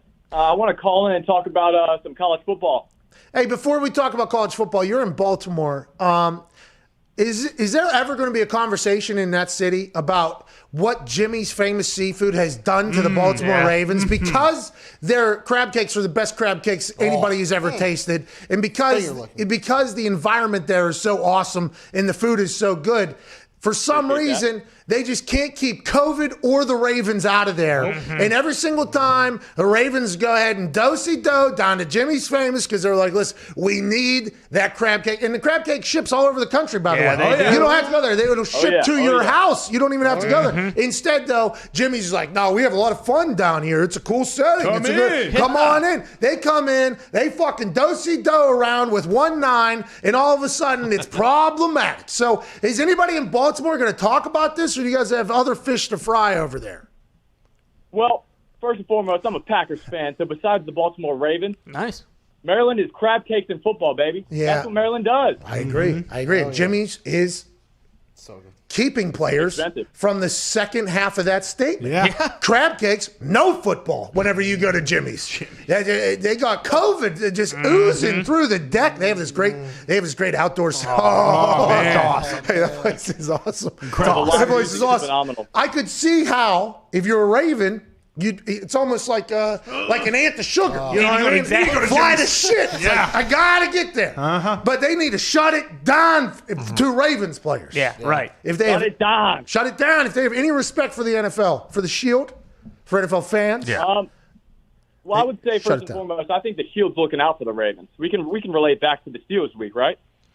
Oh, true. The Ravens are actually kind of smart. Now that all of their players have had COVID, they can't. They got the antibodies. They're They're all giving their blood and seeing if they got antibodies.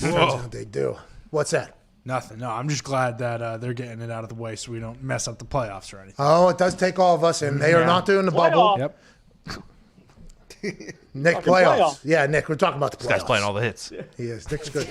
Nick, what do you want to talk about? College football playoffs? Yes, sir. I would love to talk about playoffs and college football. So I heard just trying to win a game out of Ohio State that 2 players have tested positive for COVID in the past hour. Ohio State. Is this breaking? Hold on. This is breaking from Nick in Baltimore saying that there's 2 players from Ohio State have tested positive for COVID. Is that what you're saying, Nick? Within the last hour, but they are getting retested. So it is still up in the air. Nick, who's your source, Nick? Who's my source? Yeah. Well, I can't tell you that, man. That's my source. Is this? Well, how are we supposed to? Nick from Baltimore. How is this even supposed to be something we take serious? Because if it does come out that it's true. I'm a Coastal Carolina Chanticleer fan. Whoa. So this is a wish. You have no idea. By the way, we hope they survive, Nick, you scumbag. Jeez. That would be, by the way, when's the Big Ten championship? Saturday. This weekend. It wouldn't matter. They'd still, they'd award it to Ohio State. They'd still be number 4, and they're still probably going to the college football If 2 playoff. people test positive, by the way, that means what? With the way the Big Ten is operating with contact tracing, that's probably at least 20 to 30. Whole offense. That's 20 to 30. Defense. Sorry, Justin. Probably out. Yeah. Safety first, by the way. Safety first. But 21 days, they might be back in time to play Alabama if they're still at 4. So maybe. Yeah, because the 21-day, if they change that rule, by the way, Wisconsin will be pissed. SI.com, who has definitely flubbed a report or 2 in the past within the last couple weeks, but they have been around a long time. According to Jeff Snook, a longtime respected journalist who's written several books about Ohio State football, but currently does not have a publishing home, the Buckeyes are dealing with some bad COVID news. Here's what Snook posted on his Facebook page this morning. So SI is quoting Jeff Snook, who does not have a publishing home's Facebook. Some bad news leaking from the Woody Hayes Athletic Center. At least one very prominent starter on offense and several others have tested positive and will miss Saturday's Big Ten title game against Northwestern. I will not release the name, says Snook. If the game would have to be canceled, it will not be rescheduled in Ohio State's hopes for making the college football playoff. probably would be gone. Furthermore, SiriusXM's Rick Neuheisel is reporting this morning that an OSU star wide receiver has tested positive for COVID, which would seem to indicate Chris Olave or Garrett Wilson. This report has not been confirmed. At this time, it's not believed that this weekend's Big Ten championship game is in jeopardy. Rest in peace to Alex Trebek. Well said. What's that, Ty? You all right? No, it's just a nice gesture right there from you. I love Alex. I know. I appreciate that. What I don't love is these Ohio State kids are getting rules changed for them. Listen, I understand it over there in Columbus. Okay, we heard about Norwich Street earlier. Yeah. Okay, shout out Norwich Street where Nick Mangle and Running AJ with Hawk. COVID. Yeah, I've heard. And by the way, we've been on the Ohio State campus with that Barstool Tailgate show. It is fucking awesome. Okay, they have a good time. It is a lot of fun over there at Ohio State. Okay. Those kids over there in Ohio like to have fun. But if you're on the goddamn football team, listen, you don't have fun in 2020. Come on. You don't look down the road in Norwich Street where there's a bar potentially, and you see people smiling, laughing, having a good time. That ain't you, bub. That ain't you, pal. No fun. Lock yourself in your house. Go play football, do your Zoom class, go to bed, repeat until you get a national championship. If you really care. Thank you. If you really care. I mean, I can't believe there hasn't been more teams, by the way, college-wise. I see some videos on the old Twitter of these college campuses. Oh, yeah. These kids are lit, dude. They are lit. And these college football kids just got to wear, like 2 masks, walk by them, and they're like, hey, what's going on, man? Come in. Come on, hey, man, great game. Okay, got to go to my room. It's wild what's going on. That'd be a big deal. What would the Big Ten do? They would have to change the date of the game? They would have to change the game? They'd have to push it back a week or two? No, I think you probably just take the number 2 team from the West Division. So it's Iowa v. Northwestern. 2 Western. Oh, Yeah, so it'd be Western 1 teams. Western versus 2 Western. Yeah, exactly. Because the Eastern clearly showed that they just can't fucking figure it out. I mean, Indiana almost beat Ohio State just a few weeks ago. They'd probably be a little bit upset with what you're saying but there. their quarterback's hurt. I mean, Yeah, but the backup came in and was stud. once again, Transfer. Iowa is the hottest team in the Big Ten right now. So, Oh, so you're saying Kevin Warren and the presidents that initially said we ain't doing a season, then everybody else in the season said we'll do a season, but we're going to set it up for failure.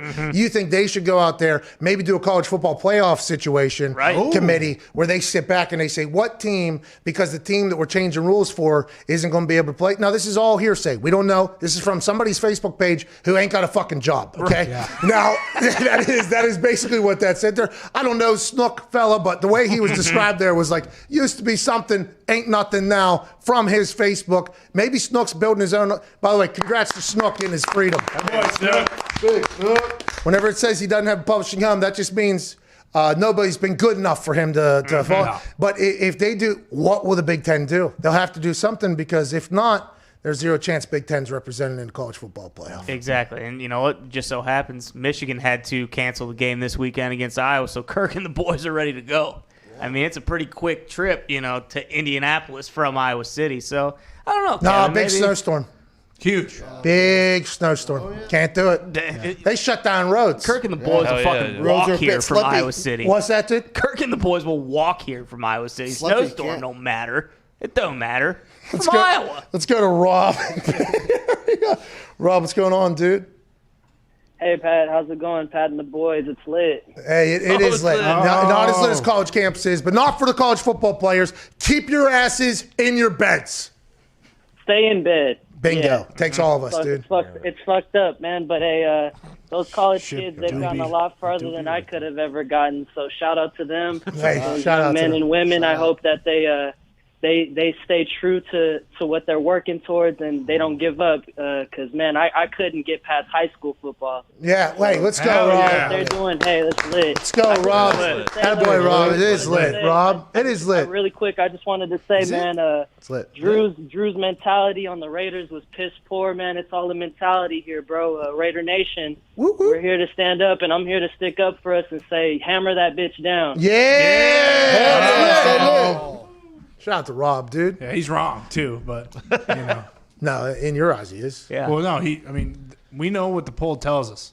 And the poll's telling us right now, take the Chargers in the under. But the poll isn't accurate. 3.5 thing got changed too. Oh, that's right. Okay, so it's even better for the Chargers? Is that what you're telling me? No, don't say that. I mean, that was lit, though, from Rob. That was so lit. Yeah. I fucking enjoyed that. I feel so lit right now. Let's go to Tyler in Louisiana. What's going on, Diner Bayou? Hey, Pat, what's going on? What part of Louisiana are you in? New Orleans.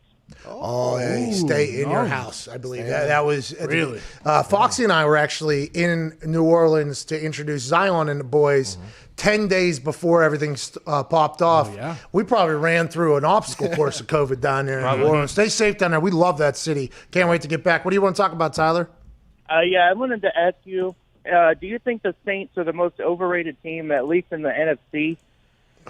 They haven't. All they've done is played a bunch of bottom feeder teams, and their best win is against the Tampa Bay Buccaneers, who has a senior citizen at quarterback. Tyler, so you just like to see the world burn down there? You hate the Saints down in New Orleans? I don't hate the Saints. I'm a big Saints fan, but I'm tired of the Saints playing a bunch of mediocre teams. Yeah, this guy hates the Saints. He's not a Saints fan. Yeah, it's not their fault who they play, who they win. It's hard to win games. If you win a game, you should be pumped up about it. But I am intrigued to see how that Saints defense bounces back, because my big thought on why the Saints were going to be so dangerous is not because the offense, which, by the way, you assume is always going to be good, even though Kamara's kind of disappeared in this whole thing.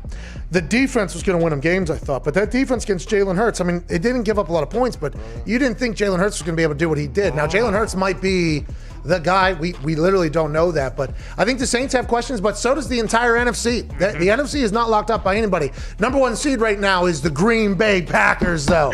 Maybe a home playoff game, home all the way through. We'll see how that goes. Hour 3 is on the other side with AJ Hawk. This is the Pat McAfee Show. You got about 6 minutes. 23rd here in the World Cup race in 2017. That was her last time on ice in Innsbruck. World Cup best result, 3 20th places. And it's entirely possible that despite the conditions today, oh, unbelievable, there's a workers' broom in the track.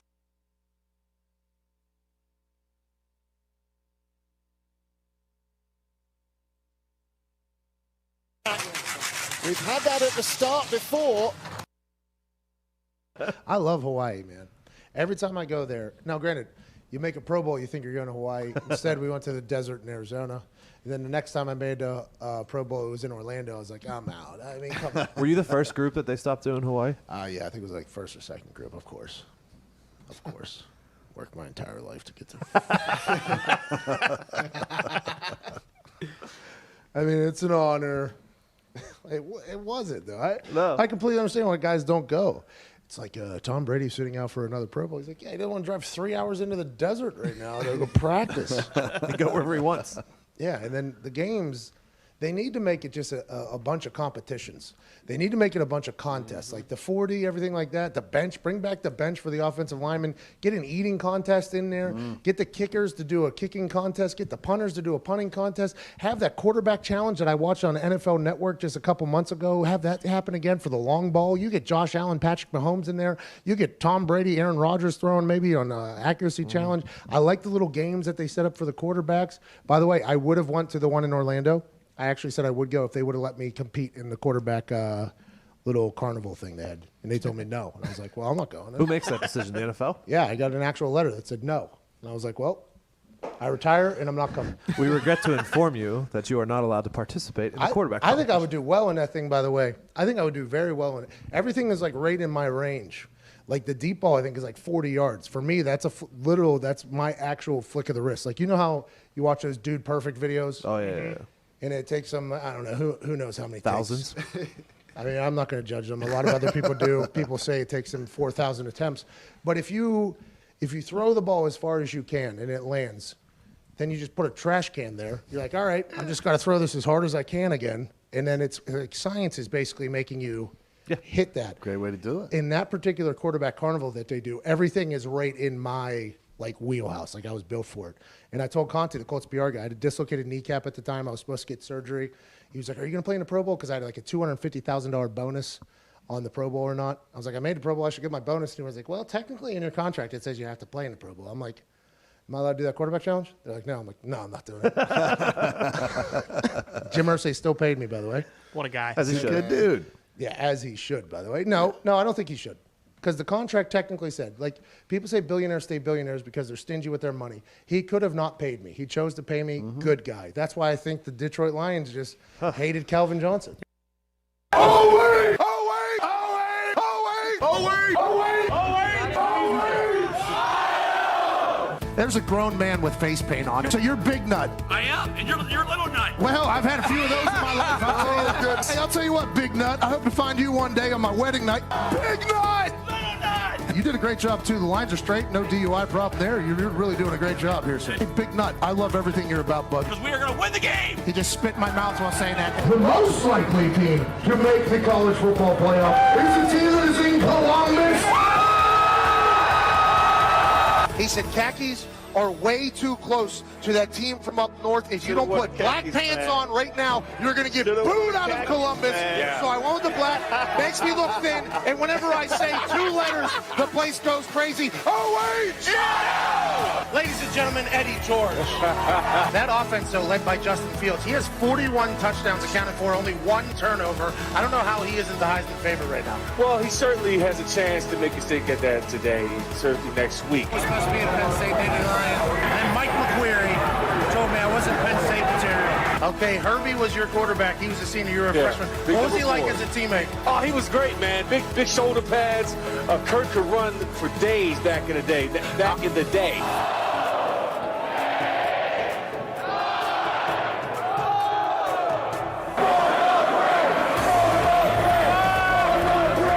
a guy that can break every single bone in my body. Steve, how you doing, boss man? They're down 6-1. She wants to flex on the gram. He says, lady, we are getting slaughtered by the Pittsburgh Penguins. No. Do I do a chair? I thought I need to do this.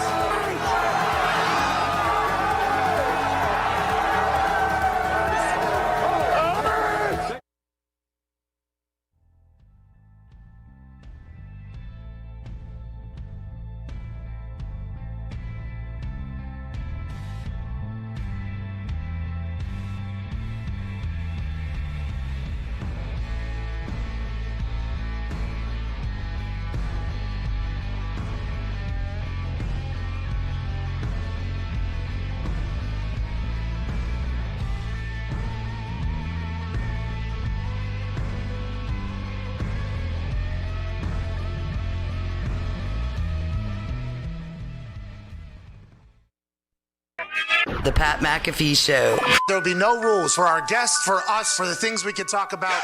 Speaking his mind. I've never had a problem expressing my opinions or my thoughts or anything like that. While being relatable. I haven't had that manufactured fake-ass celebrity that a lot of people have whenever they go on those big networks. I've had a chance to really build my crew, build my following, build my audience. And ridiculous. What am I supposed to do? So I'm supposed to look at something that I can definitely afford and say, nah. Is that what I'm supposed to do?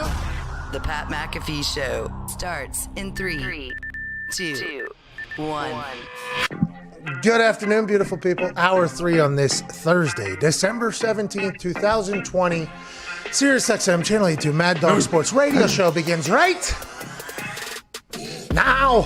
Shout out to Twine for that beat drop. Let's get into this thing. Joining us now is a man who is a college football champion and a Super Bowl champion. Ladies and gentlemen, AJ Hawk. What's up, dude? What's happening, guys? How you doing? Hey, talk to your former roommate that you guys said 20 words to each other your entire freshman year together. Nick Mangle earlier, and he did a shot of his barbecue sauce. It was awesome. He did a shot. I saw the short clip where you guys posted of him talking about me, I guess, as a roommate. Yeah. You hated it. You loved it. You thought it was accurate. You thought, okay, not too shabby there. Good conversation. Good roommate. That's a guy I would pick to room with again. Absolutely. I mean, think about it. I roomed with him my freshman year. Nick, I think, said we spoke about 20 words, and then we said, hey, let's just roll this into our whole college career. So, yeah, I lived with Nick my whole time on campus at Ohio State. You and Nick still tight, yeah? Yeah, he lives in Jersey, so he's not here in Ohio. But yeah, he came in. He told us about these fucking Jersey Joes, Sloppy Joe things. Did you see that part of the interview? Because Sloppy Joe I've been having my entire life, and I think everybody in here has been having their entire life, is very different than the Sloppy Joe in Jersey. It's very different. It's a fake ass Sloppy It is Joes. well, Zito's very offended by it, but for us, it's just very different. So have you hung out with him out there, and have you lived his New Jersey life with him at all? No, I haven't. I haven't been to his spot in Jersey. It's probably really He was nice. here last year, the year before, and stayed here at the house for a night or two. But Sloppy Joes are in the same category as Meatloaf for me. I'm not really messing with it. Really? You like Sloppy Joes? Oh, what's wrong with that's a Jersey one? Obviously, you knew that, right? Oh, it's like Jersey Mike's. Well, To be fair. Jersey is involved in both of those sandwiches that you're talking about. Yeah, it's nothing like Sloppy Joe we had, but it was interesting talking to him, man. I enjoy conversations with Dick Mangold a lot. I never know how he feels. I never know how he feels. Can't really get a good read on him, but I enjoy the hell out of what's coming out of his mouth. Yeah, he is. He's one of those weirdly intelligent guys. Yes. He's super smart, Hates the Grinch. and you can't really ever get a read on where he's at with anything. So I think it's a great trait to have, I guess. He's much smarter than I am. I could tell immediately upon saying hello to him, actually. I think the first words that came out of his mouth to me, I was like, oh, yeah, this is one of those smart dudes. All right, got it. This is one of those smart guys. But whenever he started talking about Christmas movies, Zito just alluded to it there. He said the Jim Carrey Grinch was terrible. I mean, that was a heartbreaker for me. I look forward to Jim Carrey Grinch movie season. Like, I watched the Santa Claus, Home Alone already. Probably going to watch The Grinch with the wife some point this next go. I mean, I get excited for it. He said that movie was trash. And by the way, a lot of people on the internet agreed with him. I did not know that was how people felt about The Grinch. I love that. I enjoy the hell out of that movie. Well, you probably like it. I think. I mean, I watch it with my kids. If I didn't have kids, I doubt I'd watch it a whole lot. Way to go. Salt and Way to go, dude. You guys are out of control. Don't you like it though because of Jim Carrey? Because you're like, this dude, there's a guy in there doing all of this. Like that's what I think is amazing. Like the acting that Jim Carrey does. All of it, because you've heard the stories about whenever he was Andy Kaufman, how he was Andy Kaufman all the time. He's one of those method actors. So I just like to think of him being the Grinch, just fucking walking around getting lunch. You know what I mean? If he's doing because that's how he acts, right? He's always the guy. He had to do like 6 hours of makeup every single day or whatever. I mean, and by the way, I think it's cleverly written. I think it's a clever movie. I really do. But I'll tell you what. I am in the minority. I've learned the internet was loud about it. They were loud about that. It's not my favorite. Santa Claus is, but I enjoy good Christmas movies, holiday movies. I'm a big fan of it. All the way, yeah. It's a brilliant idea. You just make money every single year. Oh, yeah. How do you feel about Santa Claus 2? Better, I think. You think so? No. Which one's Santa Claus? I think they're both good. The 2 is where they make a toy, Tim Allen. That takes over he the goes whole mad thing. with power. Yeah, because he had to go find a wife. Yes. Yeah. I like that one. I like them all. I'm a big Santa Claus. No, there's that one. The third one, I think, is the bad one. I think the third one's cash the grab. Yeah. That's It's what like, happens. should have stopped. You know what I mean? Should have stopped that whole thing. But we tried to run it back one more time. We realized that the holiday money's good because every year we're making money off our movie. Because there's only a few that run. I mean, there's that one channel that runs 24 hours worth of Christmas movies. Freeform's doing it right now. Freeform, yeah. My wife, when I'll get home, and Freeform will be on or whatever. So if you make one of those, though, you make money forever. Like forever you're making money. And you just got to hope it hits, I guess. Isn't that? I assume that's why like a lot of musicians put out Christmas albums because that year after, like, hey, that's that mailbox money that keeps coming. Hey, let's hope this hits, okay? Because if we put out one good fucking song right now, we'll get paid for the next 50 years with this thing, okay? We just need one. You put one out and it doesn't go, and we're like, anybody gonna play it next year? And then you get to like the holiday season, ain't nobody playing. Like, fuck, back to the drawing board. Got to do it again. Let's see if we can get one. It just feels like that's a good thing, but I did not know the Grinch. So you said, you wouldn't watch any holiday or Christmas movies if you didn't have kids? Oh no, I'd watch them all. I definitely would watch them, but I'd say like The Grinch is more of a kids movie.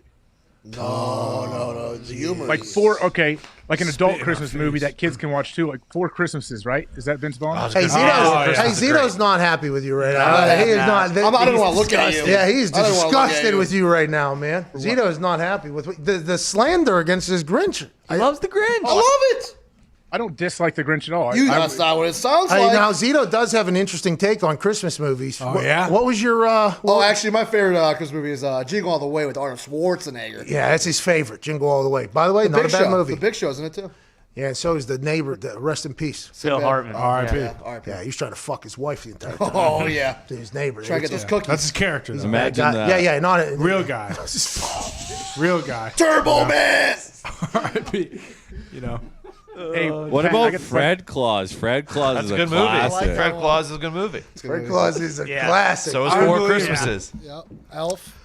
Elf stinks. You guys have watched it Ty. too much. Why do you hate it? Why do people hate Elf? I don't think I've ever They watched don't it. hate Elf. good. They love Elf. They've just seen it so many times because much. it's such a good movie, and now they're over it. But there's a movie, by the way, that hit, and they'll make money forever. Oh, yeah. Hey, I got a question for Ty. Yep. Or actually, this goes for Foxy as well with his Detroit connections. Why does Tim Allen shy away from his cocaine arrest that he had back in the 70s? Well, that was Tim Dick. That was a different time. I mean, he's a changed man. You know, you can't do it. What was he doing? He was moving, wasn't he? Oh, He was yeah. moving. Mm-hmm. Was he doing like super movement? Like I think he had a lot of coke on him when he got arrested. so up in Michigan, you had Tim Allen, and then you had that the white boy Rick. They were just moving coke up there. 1.43 pounds. So you think Tim Allen and white boy Rick have done business together? Oh, yeah. Probably, guaranteed. At least the dad. Hey, that's a good movie, documentary thing. Shout out Kalamazoo. White boy Rick. Uh-huh. Have you ever seen that movie? Do you Oh, know yeah. who I'm talking about right now? He just got out of jail like a month ago or something. Did he? Yeah. Congrats to him, man. Long time. He was in jail. Well Long deserved. time. Not, No, he's not a in- bad guy. No, not in jail. Oh. Well, Was he? you know, when you think about White Boy Rick, the circumstance with his father really comes into play as well. Well, yeah, so- if you want to get into a full psychology Yeah. situation on Really, he was born into the game. yeah, and if he had any other options truly at any point of his life, and the answer is no, but I mean, he did cause a lot of harm to a lot of people. So you're kind of conflicted in his story while watching. You know what I mean? That's Yeah. kind of the whole part of it. Anti-hero. And then he goes to jail for like 700 years, and you're like, all right, now whose side am I on now? I don't know if it was. Uh-oh. Yeah, very interesting. Snitched. Tim Allen, knowing him, who? White Boy Rick did? Tim Allen. Whoa, Tim whoa, Allen. whoa. We gotta move on. There's a game tonight.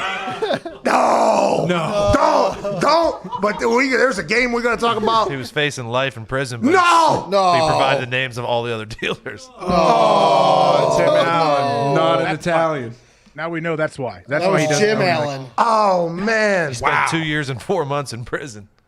Short and Tim sentence. Dick, He baby. had 650 grams of cocaine. Just real quick.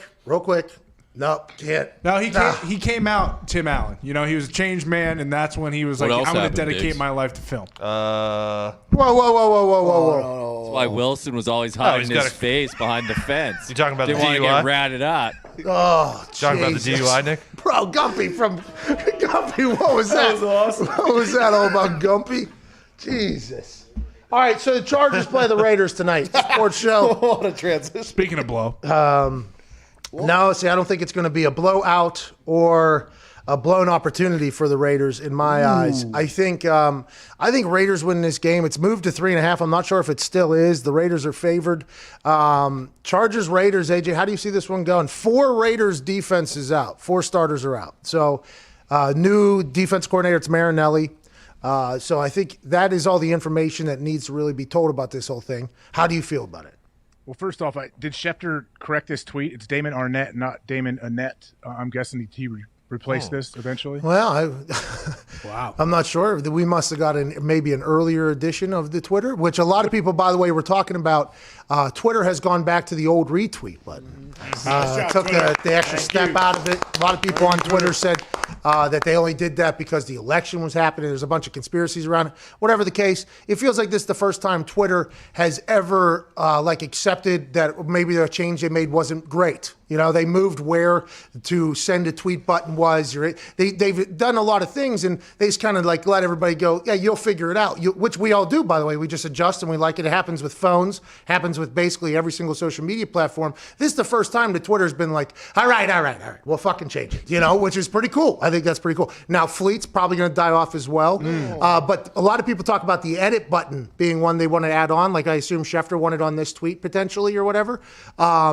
But boy, that would set people up for big problems if you could edit a tweet, because you can get that thing get retweeted thousands of times and then go ahead and change them where you could get trolled really bad on those. Oh, yeah. Now, granted, somebody did propose last night in the tweet. He said maybe you get like a 10-second edit. like 10 seconds after the tweet is sent, you can edit it out. And I think that was maybe a good idea. I feel like that's going to take a lot of tech involvement to have a 10-second countdown after every single tweet for you to potentially edit it. But that's potentially what happened on this tweet right here. Does that change anything in how you're viewing how the game's going to go? It doesn't change anything because we have 2 game time decisions, right, on the Chargers with the receivers. And also questionable. Eckler is playing or expected to play, but who knows how that's going to go, the whole thing. Thursday Night Football, you got to throw out all the record books, especially in a divisional game. That's right. Who do you like? I like the Raiders, and I like them to cover. Yes! Wow. Yes! Wow. Hey, that's what I'm talking about. Me Marinelli, too. Hey, Marinelli's taking over. We know Marinelli's a big Tampa 2 guy. They can't change their whole scheme, but guess what? Anyone above the age of 3 years old can play Tampa 2 after a simple explanation from your coach. So if they want to get into that and try to, I guess, minimize their game plan going in, I know Marinelli's even said in his first press conference, hey, we only have like 2 or 3 days, but we're going to try to hone in on fundamentals, back to the basics. So I look for the Raiders D to actually show some life tonight. That's what I thought as well, by the way. I thought that as well. When I heard there was 4 players out, now I reconsider this whole thing. Doesn't matter who's out there, It's going to be a fresh batch of boys out there with a new DC. I mean, they're going to simplify everything, I assume. Probably Marinelli, I assume, is going to listen or has heard what the players didn't like, potentially did like. I assume this is going to be a whole different, maybe, strategery going in. And maybe, by the way, Herbert, who's been an incredible quarterback this year, and I enjoy watching him play, maybe it'll be a different defense than what they could have expected here in a couple of days because it's potentially a brand new defense. Herbert's going to carve up that vanilla cover 2 defense. And it'll break. On the other, Raiders are going to win because they're the more desperate team. So you just literally you see what he did there, AJ. No, Tony. He's using that for social dice, media. Tony. This guy is leaving out some information and presenting other facts to make himself look good on social media. And I'll tell you what, I respect it, bud. He will edit both of those clips right in half and just put out one of them or the other one, and that's a good move. I would assume that. I'm surprised you haven't done that since the beginning of the season, to be honest with you. I don't know which way to go right. Chargers 1-6 against the spread their last 7. Raiders 6-0 against the spread their last 6 against the AFC West. Jeez. Whoa. Let's get to a break. Let's play this song. Ooh. Pretty good song. We'll take some phone calls on the other side. AJ, you good with some phone calls? 1-888-MAD-DOG-6. Yep. Hey, Ohio State might not be playing this weekend. It's going to be tough to get into the college football playoff if they can't play a game because of COVID, the Big Ten championship. Who knows how they're going to handle that, AJ? Uh-oh. They're playing, don't worry. All the boys are playing? Not all of them. I don't know if all of them are playing, but they're going to play. Yeah, but dude, the way that contact tracing works, if a wide receiver room, you might as well just go ahead and say goodbye to every wide receiver. Get them out. Okay. Now Justin Fields runs for 240. Oh, sure, dude. We'll be back on the other side with more talk about that and everything else going on in the world. This is the Pat McAfee Show, Thursday, December 17th, 2020.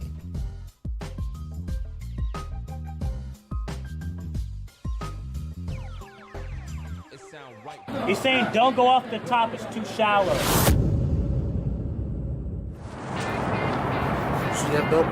All you're going to hear this stadium do is they put the big paw up, they start shaking it, they go, whoa.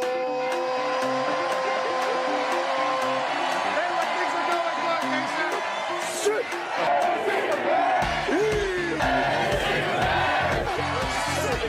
Yeah, he loves the defensive side of the ball. He said yesterday to me that this is a blue-collar team. They win it on special teams. They have 5 block kicks this season. The defensive side of the ball, Lynch leads the Big 12 in sacks. But also on the offensive side, Denzel Mims is an absolute animal. He is a weapon.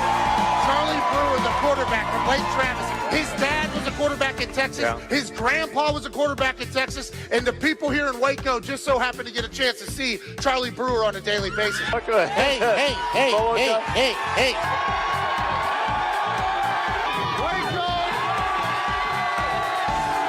Yeah, boomer here is going to mean a little bit different than what it means on the internet currently. And hopefully here in Baylor, they hope they're not hearing a lot of boomer sooner. Everybody wants to be a punter, including quarterbacks. If I was a quarterback, I'd want to be a punter as well. 0 yards on that punt. That's an embarrassing situation. The Dak dance that gets on national television has led to a lot of losses, but you got to respect the hips being able to. What sign am I going to make for college game day? Well, I want to make something creative. I want to make something fun. No, to hell with it. I don't like OU. thick. So thick. Look how thick that thing is. That's years and years of patience. Right now? Okay, let's do it. We are out here on the Brazos River, which you can take a boat to the game. One of the only stadiums in the country that you can do that. It's beautiful out here. A lot of people would say, this is the last time I'm going to be on game day. The last time I allegedly did what I'm about to do, I ended up in a jail cell. Let's go!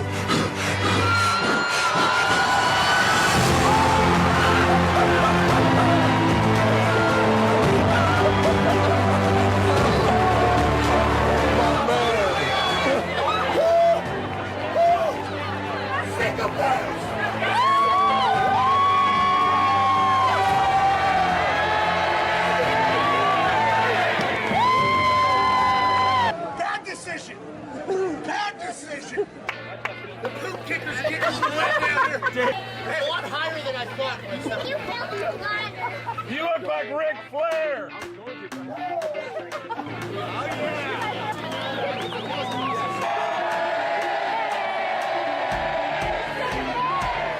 That was a sellout, by the way. That was beautiful. Do we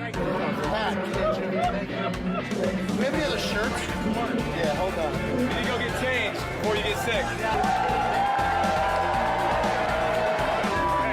Great work, Russia. I'm actually not that cold. Hey, I went for it. My chest hurts.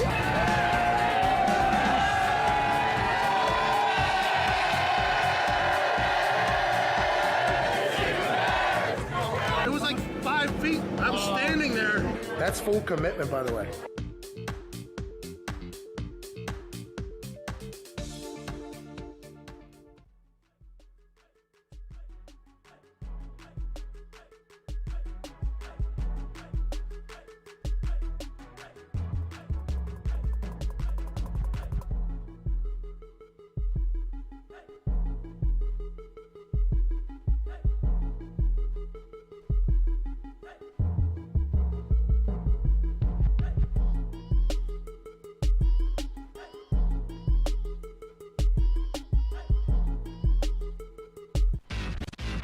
Do not talk about Pat McAfee. Do not talk about Pat McAfee. One fight at a time, fellas. The Pat McAfee Show. That's right. This song's called Roadside Rodeo. Whoa. By Giants Were Here, I believe. First time. If you're a business owner, you don't need us to tell you that running a business is tough. Tough? But you might be making it harder on yourself than necessary.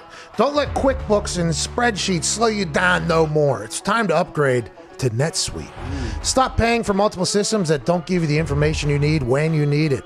Ditch the spreadsheets and all the old software you've outgrown. Now is the time to upgrade to NetSuite by Oracle, the world's #1 cloud business system.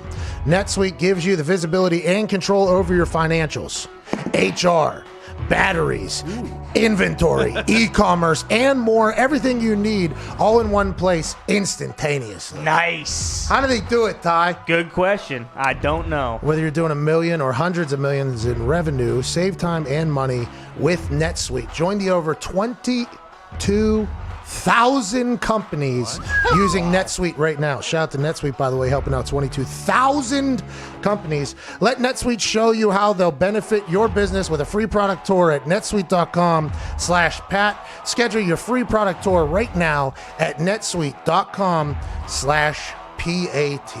netsuite.com, netsuite.com/Pat. Shout out to NetSuite, dude.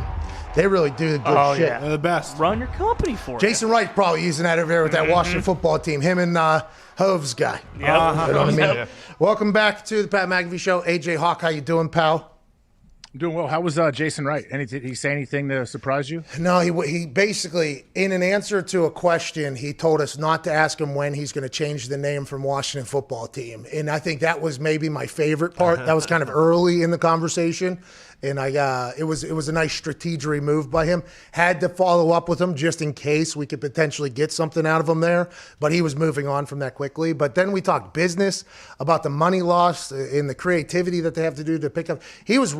I'm really happy that we have a player that's a president of a franchise, man. He's succeeding too. That place seems to be in a much better spot than they were just months ago. Yeah, they are. Do you think, let's say they do make a little bit of a run in the playoffs. Do you think they'll change the name? I would think they'd keep football team. Yeah, I know. I don't know. They win the division. Because him talking like about his fans and the passion they had, it felt like they potentially. I don't know. I don't know how to read it. I'm not around enough Washington football team fans to really know how the fans feel about it. Do people outside of Washington like football team?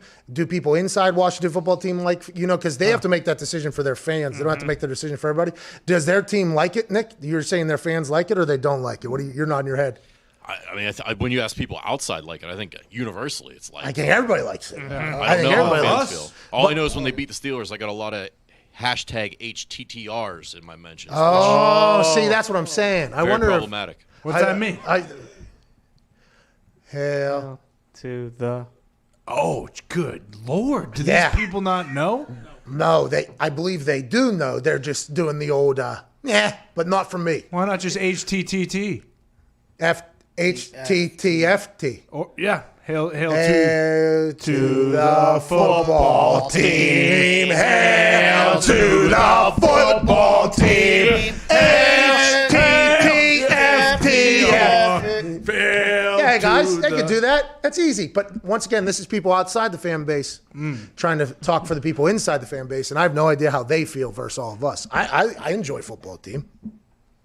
I mean, winning covers up a lot. If they were 0-13 right now, don't you think people would probably not like the name very much? Yeah, well, but they're not. I just don't know. Let's go to Kenny Donner in Atlanta. Kenny, what's going on, pal? Hey, what's going on, Pat and the boys? We're just trying to figure things out for people that we don't know anything about. I mean, it's a very interesting time to be alive, but that's 2020, pal. What do you want to talk about? Hey, I just wanted to see what you and AJ both thought about Josh Allen's teammates having his back on Twitter after Dominique Foxworth's comments, and if you guys had to do that, have your teammates back on social media when you guys were playing. Interesting. That situation yesterday took over the internet, by the way. I got a lot of tweets about it. I think Dominique was trying to make a joke. I assume he was trying to make a joke about it. I listened to the full clip, and he went on to say that a lot of the people that tweet him about Josh Allen's lack of respect or whatever, he said the American flag, then he said crossbones, then he said something else, and then he said, and then also he goes into their tweets and they say some things that are whatever, So I think if you listen to the full joke, you could hear like him setting it up or whatever, but the taken out of context made it sound like he hated people that had American flags in their thing. So, for me, I thought he was making a joke. Dominique has always been very nice to me, and I think, I don't know, I think he had to come out and answer about it, I guess, because that's how the world is now. But I think we got to stop everybody wants to blend the humor and hate line. Like, I think we should also remember that sometimes people are just trying to make a joke, and even if you don't find it funny, like, yo, it was a joke, dude. Like, you know what I mean? So I think that is where I kind of I saw it. But boy, there was people that were mad at Dominique last night. I mean, the tweets I was getting from people about what I need to say to Dominique, I was like, Jesus Christ, there's people really pissed off about this thing. Hey, I'm glad. I am completely in the dark on this. I must have been off the grid yesterday. I don't know anything. Okay, so he was on Bomani Jones, I believe Bomani Jones's podcast, I think. And there was a quote, which he did say, the quote he did say, I don't know. This is just like context. Like, I think context has to be something. Inference, I believe, is how Aaron Rodgers described it earlier whenever he was talking about getting misquoted sometimes or something. Like, for instance, whenever we were talking to Aaron just 2 days ago, and I asked him, about the GOAT conversation, Super Bowl thing, and then he brought in AJ. Yeah, me and AJ sit around and talk about how many people have Super Bowl rings or anything like that. And he went into this whole conversation about there's too many GOATs and GOATs and GOATs. And if you see the way that thing got clipped down into a picture quote on, some social media pages, ESPN, Bleacher Report, that numerous ones did it, where he basically said, I think I'm in that conversation or whatever. It's like he did say that, okay, but the only reason why he said that is because he went on like a 45-second run about how it's all ridiculous, basically, is what he said. And if you just saw the quote, there's a lot of people that were commenting. They were like, oh, douchebag, this guy obviously doing this whole thing. And then I literally tweeted underneath for context. And I got a lot of people that were like, oh, it was much different than what the quote looked. It's like, yeah, I think that's with everything, by the way. We need to learn that about everything. Like, until you really, I don't know. That's in my eyes, I think that's a big problem in today. well, don't you? I think before you decide, which you are absolutely have a right to be outraged, offended, whatever. That's how it works. But before you get completely outraged and start going after the person and going after people, don't you think you at least deserve to? You should click on the headline and read through, or at least watch the full clip, like before you lose your mind. Don't just read the headline. Like, that's the scary thing. Zito and I were talking about this beforehand. yeah. Zito said, I can't read them full articles or whatever. I always lose my spot. Yeah, he always loses his spot, he said. I was like, well, that's kind of what everybody says, because they just read the headline. Yeah, the font. And the headline is something that's grabby, okay? And then if you read just like a summary that somebody else gives, you know what I mean? That's going to be your thought now. Dominique answered this via a tweet. He said, nobody I respect has taken this seriously, so I've been ignoring it, and getting taken out of context kind of comes with my job. So I haven't been getting taken. Nope. Yep, you get it. This is what Zito just said. Tripping. But I respect you and the people in your building, and it bothers that y'all have spent 1 second thinking about this disingenuous BS. This was in response to Jordan Poyer, who is a Buffalo Bills player, who basically went to bat for Josh Allen.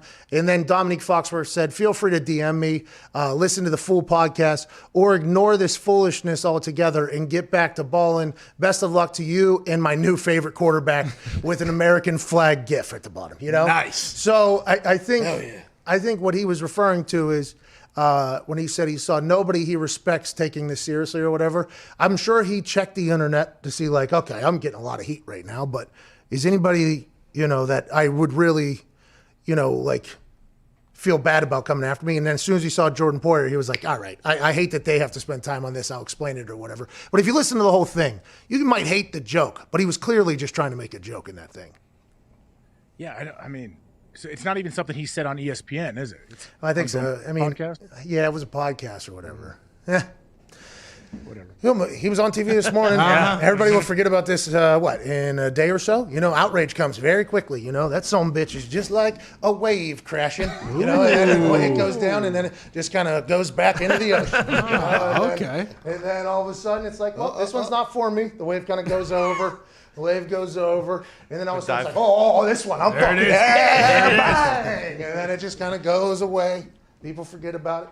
I mean, at one point, there was, 15 people canceled in 2 days or something like that? Yeah. Listen, a lot of assholes, man. I'm just saying that, but people forget about things. This is something I feel like will be forgotten relatively soon. I'm not 100% sure, but maybe he has to answer for this for a long time. I mean, look how well Tim Allen's doing. Oh, Jesus. That's a good point. By the way, I am not thrilled about what we did. I am not thrilled despicable. about it. No, it is, though. Like, that's the... Well, Tim Allen turned a corner, and maybe, if Foxworth has some, credibility towards the people he was looking at, maybe those people will turn a corner as well. Yeah, I don't know what that means, but let's get to Samuel in Houston. Let's go to Samuel. What's going on, pal? Nailing it, dude. Hey, man. How's it going? Hey, not too shabby, Samuel. How you doing, man? I'm doing good, man. Just working. Oh, nice, man. Hey, we appreciate you working and listening to the show. What do you do for a living? Cleaning pools right now. Down here in Houston, you guys got pools. I'll tell you what, a lot of snow up here, dude. I wish we were in pool season. What do you want to talk about, dude? Hey, man, why don't people, like the Jets, for instance, they're probably going to get the number one pick, more than likely. Why don't they try to trade that pick and acquire a lot more talent than just going after the quarterback, everybody's high on. Well, that's philosophy, right, Samuel? I mean, that is all in how the GM wants to build that place. Joe Douglas, who Nick Mangle likes, he has a massive decision to make. Do you take a franchise quarterback in Trevor Lawrence Trevor Lawrence probably. And by the way, the Jets might not have the number one pick. If they and the Jags both end up with 1-15 records, the Jags, due to strength of schedule, would actually get the number one pick. So the Jets, if they win a game, could potentially get into the Justin Fields sweepstakes instead of the Trevor Lawrence sweepstakes if they even take a quarterback. And if you're at number 2 and you're either not sold on, maybe Trevor Lawrence is number 2 at that point, because every time around combine and draft, there's always some bullshit that gets cooked up somehow about how some teams view this player better than this player. But we assume Trevor's going to go 1. Justin Fields is going to go 2. If you're at number 2 and you're not sold on Justin Fields over Sam Darnold, what do you do there? Or I think Justin Fields is going to be incredible. There's just a lot of decisions have to be made up there, but we all assume Trevor Lawrence is going to go 1. It's just, will the Jets be able to build around him to win games. And that's nope. Nobody knows.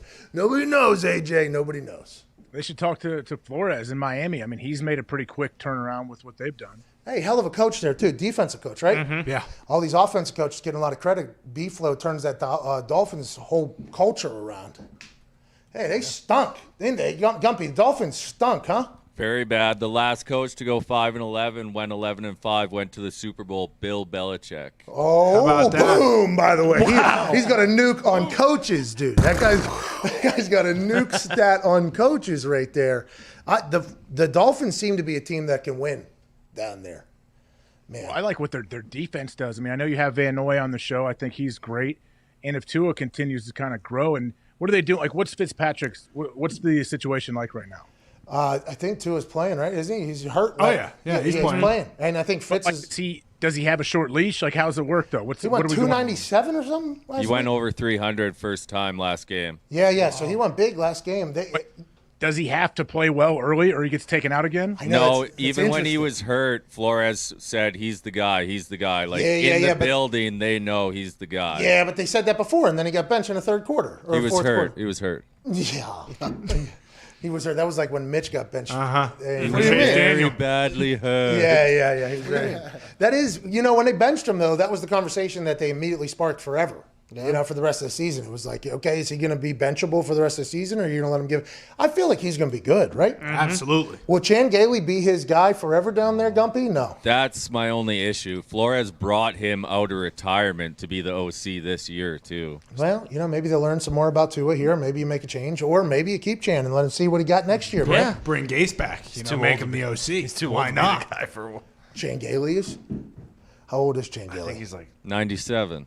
He is like 75, I think. 97, Gumpy. So now that you blatantly lie with some of these numbers, now I don't know what to believe. he's 68. Oh, dude. He's Belichick, right? Isn't that Belichick? Looks 88. No, Belichick's 69. He will turn 70 before next Chan will be You took quite a shot. That's a big shot. There's no reason to do what you just did to Chan Gailey. Chan will be 69 in January.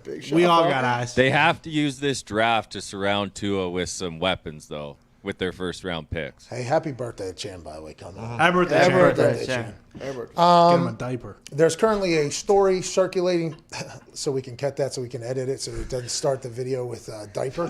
Smart. It's on me. All right, here we go. And you got any other diapers? You got any Yeah, other Chan Gailey stuff? Just go ahead and let it out. Tim Allen, anything? No, okay. I'm good. Jeez, don't bring that up right now. There's no reason to do so.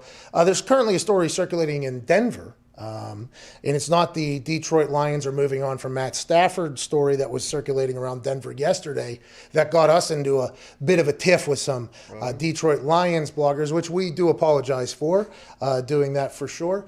The story today is Taylor Russolino, kicker for the Denver Broncos, Tom McMahon, special teams coordinator over there, former special teams coordinator for the Colts, good friend of mine, Mitt's old man, obviously, Mitt's old man, guy that I have a lot of respect for. He and I had a conversation about a XFL kicker that I've been, going to bat for here on my show since the beginning of the season, I think. Taylor Russolino was a kicker for the Battlehawks of St. Louis. The Battlehawks, by the way, had an electric environment. I was never there. I actually called his first game down in Dallas. I was a sideline reporter. So I was actually, not thrilled to be the sideline reporter for the game at all. That was not what I thought was going to happen whenever I agreed to do XFL. I was supposed to be in the booth, I thought. Then got put down a sideline reporter like a week before the game or whatever. And, I loved the opportunity. I was very thankful for it, but I was very tired coming off the fall that I just had. So I opted out of it. But the one game I did as sideline reporter, I was down on the field. And I got to see how people were at. It was like I was on the bench again. AJ, you know what I mean? I could get the vibe of what the bench was. I could see who, who I thought was going to be potentially really good, cool, something like that. And this Taylor Russolino kid, watching him kick balls, I was so confused on why he hadn't been in the NFL, and I had no idea who he was. I didn't know he existed. I mean, the kicker community is one where if somebody can bomb balls, I probably had heard of the person before or seen the person before. This dude was 30 years old. I'd never heard of him before, and I felt so bad about him. I'm like, man, you are so good. I don't know how. He kicked in Canada. I think he kicked in every league, basically. Kicked in the XFL, and he's like, man, I'm just grinding, trying to get my shot or whatever. And I watched this ball he was kicking. I'm like, this guy's fucking unbelievable. unbelievable. This is a good ball that he's hitting right here. This is it had good pop. I thought the trajectory that was coming off, I thought was good. And it was a pure ball. So I thought he could be an NFL guy. Now, granted, mentally, you're going to have to find out, I guess, whenever he gets a chance to do it. But it felt like he was a guy. And I just started talking about him. I was like, hey, there's a free, because there's kickers that just get cut and signed and cut and signed, and guys that I watch him kick. And I'm like, how did this guy even get an opportunity? That ball is not a ball that should be in the NFL. So I was fine. And then finally, Tom McMahon said, hey, we have to get a COVID kicker or whatever. We have to get a backup just in case something happens at the kicking position, because that's happening now in Tampa Bay. It's happening in a couple places. He was like, tell me about Taylor. And I said, here we go. Hardworking guy, seems like he's a driven guy, hits a clean ball, high ball. I think this is a guy you get along with well. And today, Tom McMahon answered questions about him and said that I told him about him. And I'm incredibly pumped for XFL alumni and a guy who's been working his ass off for this opportunity, Taylor Russolino, get an NFL shot. And I'm happy to be a small little part of this entire thing. Interesting, it does say thanks to ESPN commentator, and I believe that is in reference to you in that article. Oh, is it really? Yeah, well, on the bottom right there, if you check the subtext, it says thanks to ESPN commentator and COVID. Oh, man. Would that get them more? Okay, because they headline, right? So that's trying to grab people's attention. Does ESPN commentator and COVID, former XFL player likely, you think that's the grabber? I think so. I think so. ESPN commentator? For some is reason. the grabber? I would wonder. I would think it would be probably, I guess. They think that's going to make a lot of people stop. That's why you headline something the way it is, right? Uh-huh. Like Billy Tubes is back there thinking of headlines right now for this current thing I'm talking about. Yeah. Right? Oh, yeah. Like that's literally, Mitt, what's up, dude? Mitt just came into the thing. This is his dad we're talking about. Hey, Pat, it's a good thing that you and my dad are both smarter than whoever wrote that headline. Oh,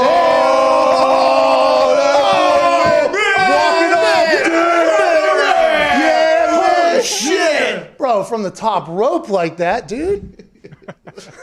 What's wrong, AJ? You all right, dude? Just because it's an attention-grabbing headline doesn't mean it's right.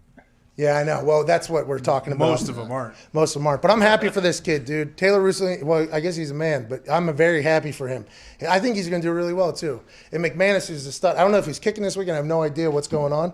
But he's in the conversation piece. If he ever gets a shot, hopefully he'll be able to go.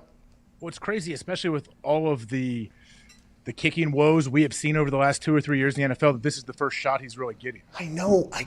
That's why when I saw him kick the ball on the sideline in warm-ups, I was like, how do I have no idea who this guy is? Like, that's a very good ball right there. And maybe, by the way, maybe he stunk. Maybe he wasn't good. Maybe he just got good. I don't know his story well enough, but watching him kick, and he posts on video every single day, he posts videos of him kicking, and it's like continuous shots, as opposed to, normally you only see good balls posted in any sport. You only see good ball. He does like continuous shots and everything like that. So maybe he stunk, and maybe he just got really good. But whatever the case, he's really fucking good, and I'm happy he's getting a chance for this thing. Well, I mean, it sounds like he probably only get 1 week, though, with Brandon McManus, but at least he could showcase his talents to the rest of the league. Yeah, as long as you get film, you get NFL film, you're good. You'll get back into the rotation or whatever. You know what I mean? The Bucks they need what? Punter, kicker, snapper. Snapper, yeah, they need everything. That's a big problem going into a game. A whole new operation down there. Tom holding balls this weekend? Bucks placed their 3 specialists on reserve COVID-19 list. Punter Bradley Pinion, kicker Ryan Suckup, and long snapper Zach Triner. This would have been a hilarious situation if there wasn't like that 6-day protocol thing. Mm-hmm. If I sent a text down there and was like, yo, what do we need? 1 game? I can give you 1 game, both those positions. I won't be able to walk probably afterwards, but I can give you 1 game. But what, the protocols can't do it. A lot of people are tweeting me like, hey, time to come out. It's like, I agree, but I would have had been locked down, 4 days ago to get into this entire thing. Can't do it. I thought it would have been hilarious though as well for those that were pitching the idea. That conversation did happen with, my wife, friends here, everybody. And then obviously as soon as you think about it one step further, you go, oh, the protocols would not allow that to happen anyways. It's like, damn, that would have been a good opportunity there. Yeah. But the only reason why this opportunity is happening because of the protocol. So, yeah, you can't really get that upset about it. Would have been cool. Would have been cool. Who are you hearing Ohio State has out? I don't know, really. I mean, didn't you say some receivers? Yeah, everybody's. Olave? It said star. Every report has been star wide receiver. So Olave, I believe, is Olave. Chris Olave. Olave, is he the young guy? They have a freshman, don't they? Don't you guys? No, Garrett Wilson's a stud. He's young. I think he's in his second year. I saw that one catch he made. He went up. It might have been the first week. He was like a freshman. He was insane. Back of the end zone. Yeah. The thing with Ohio State is they have so much depth at every position. Like you can take out, to your point, if you take out all 20 wide receivers they have on that roster, okay, even if you're playing 18, 19, and 20, you still have probably a 5-star wide receiver there. If you take them all out, to AJ's point, Justin Fields will just run for 200 yards or whatever. I mean, it's just, that's what Ohio State is, such a deep team. And that's why, by the way, that's why leagues change rules for them. That's why people are changing everything for them. That's just the way it goes. What's up, Diggs? Yeah, Olave has, in 5 games, he's got 400-yard games, 528 yards, and 5 touchdowns in 5 games. So. Pretty good at football. Not bad. But hey, if these guys, if they do test positive, they have 21 days. They're gonna have to change the rules so these guys can make the playoffs. Well, it's a Big Ten rule. Well, right? that's it. Yeah. So we talked about that earlier too. The thought of Big Ten being like, well, it's not ours anymore. The Big Ten league play is over, so they are now regulated by other people. And Wisconsin fans would be like, you motherfuckers. That's probably what's going to happen. That's how it's going to go. That's just the way it'll be. But the question is, what if this happens before national championship and it's not Olave? I feel like you said it differently last time. Olave? Yeah, that's pretty good. Oh, French. Oui. What if it's Justin Fields? And what if it's Trevor Lawrence or something like that? Which I guess he can't because he's got the antibodies now. Okay, remember, he was out there doing his thing. But what if it's like that? Will they move the game at all? Will they move the games at all? Because we're already at that point. Why not? Like, if you only got 4 teams. It's a Big Ten championship game. They're not moving that. No, I'm talking about the playoffs and the Natty, though, afterwards. Because the 21-day rule, let's assume that's going to get wiped out or whatever because it's no longer Big Ten league play. So the Big Ten will say, well, that's not our rules anymore. So let's say they drop that down. But what if they get 2 days before the game, 3 days before the game, and it's star player? You only got 4 teams left to have to make this thing happen. It's all happening in warm climates, I assume, right? This is all happening in domes. And the kids have already gone through hell this year. It's not like an extra week delay of practice for this game to make sure we get the game in. You know what I mean? I'm not sure. I'm not sure how this whole thing plays out. They're definitely going to have to change rules if stars get knocked out of the college football. Might be a look the other way situation. Like, you know what? Actually, it is negative. Don't worry about it. It's the last game of the season. Just go out there, have some fun. All right? He got the vaccine. We're good. Yeah, right? You're getting the vaccine? Yeah, okay, we're good. Let's keep it moving. Yeah, I'll be intrigued to see how it all plays out. Hey, don't you think they need like an alternate team like the UFC sometimes? There's a big main event. There's an alternate fighter that stays ready and weighs in. Can we do that? Cincinnati, Coastal Carolina, also. The hottest Hawks, baby. The hottest team. The Hawks are just laying in wait. They can't play this weekend. They'll go play anybody. They'll play anybody, anytime, any place. Hottest team in the Big Ten right now. They're ready, AJ. To your point. They will go to the teal field tomorrow if they have to. They will. Kirk's boys, if the snow's too heavy to fly, will walk by foot. Yeah, well said. Let's do it. What if they came in with snow dogs, dude? What if they rolled into Myrtle Beach with a fucking snow and their dog? players are pulling the sled? No. Like actual. Come on, have dude. a little. They got to play a football game. I know. They're rested up. Warm-up. They got their feet game kicked and they're up. ready. We're going to need about 2,000 dogs if you want to get that many sleds. No. Kirk's, they only say the essential players. Okay, essential players hop on with just the snow 22. dogs. Yeah, that's all we need. Okay. I've always wanted to go, and then every time I watch a video, that looks like that could end terribly. You know what I mean? Pretty cold, too. Very cold. You have to do it in like the coldest of places. I don't know how good of a time that is. Now, I am a noted ice fisher. So maybe you take the dogs out to ice fishing and come back. Oh. Is that what you're supposed to do, you think, AJ? Have you ever gone? That would be fun. No, we should ask Aaron about it next week. I know he, long time ago, early on in his career, he went to Alaska and, did the whole sled dog deal.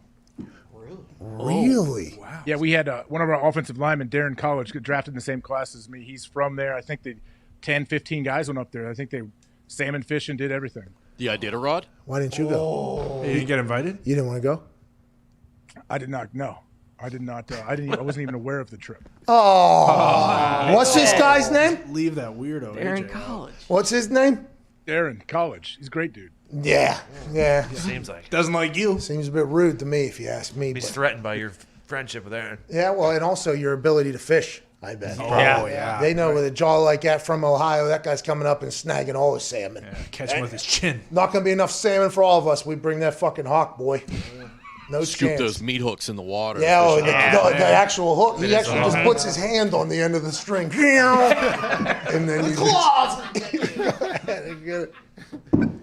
AJ, you didn't deserve that, dude. You know, I've heard people take Alaskan cruises. Oh yeah. Beautiful. Yeah, it's cold. Have you done that, AJ? No, I think I would though. Just to bop around Alaska, that'd be cool. See a The glacier. landscape. I would like to see a what? A glacier? A glacier. Yeah, see a glacier. Aren't they all, Connor? Aren't they all melted now? Oh Jesus Well, Christ! no, AJ, we're not getting into this right now. And plus, I don't want to see the goddamn glaciers. Diggs does, okay? They formed our great country. They did. Yeah, they slid down, formed the Rockies, the Appalachians. Pangea. Pangea. My fuck. You bitch don't know about Benji? She don't know about Pangea. Let's go to Big Jake in Wisconsin. What's going on, Big Jake? Hey, how you doing down there, boys? Hey, not too shabby up there, pal. Hey, first of all, AJ is fucking wrong on the Grinch, all right? The Grinch, he's a Rust Belt kind of guy. He's building that big-ass sleigh from scraps, and he's working on Christmas Eve, just trying to feed his dog. I mean, he's a good guy. Big He got it all wrong. Jake. Thank you. And he lives in the trash, pal. Thank you. Thank you, Big Jake. Hey, so, yeah, exactly. So here's my question. It's mostly for AJ, but I want to get all the boys' opinion. AJ, being that you played in Wisconsin, if you were a type of cheese, what cheese would you be and why? Great question. Great question. First off, it wasn't me that said the Grinch wasn't bad. That was Nick Mangold. So suck it, Big Jake. Bro, people are just flying off the top rope today. Wow. It's unbelievable. What cheese would you be now, AJ? Come on, I didn't name a meat. I guess I shouldn't name a cheese. Cheese. Oh, yeah, you're right. You're right. You did not name a meat. fair. By the way, you know what I've been getting into? American's my cheese. Bingo. Oh, hell yeah. Nice. By the Hell way, yeah. bingo. But also, side note, I have opened up to one more cheese. Thinly sliced Swiss cheese is very good. The Swiss? The Swiss. Yeah, the Swiss. I don't know what all they got going on over there, okay? I think they just are friends with everybody. They got no taxes. They're there's fairy tale land, I guess, out in the mountains or whatever. They got the cheese right. I don't know if it was their goats, their cows, whatever the fuck it was, but shout out to them for figuring that out. You should try a nice buffalo mozzarella.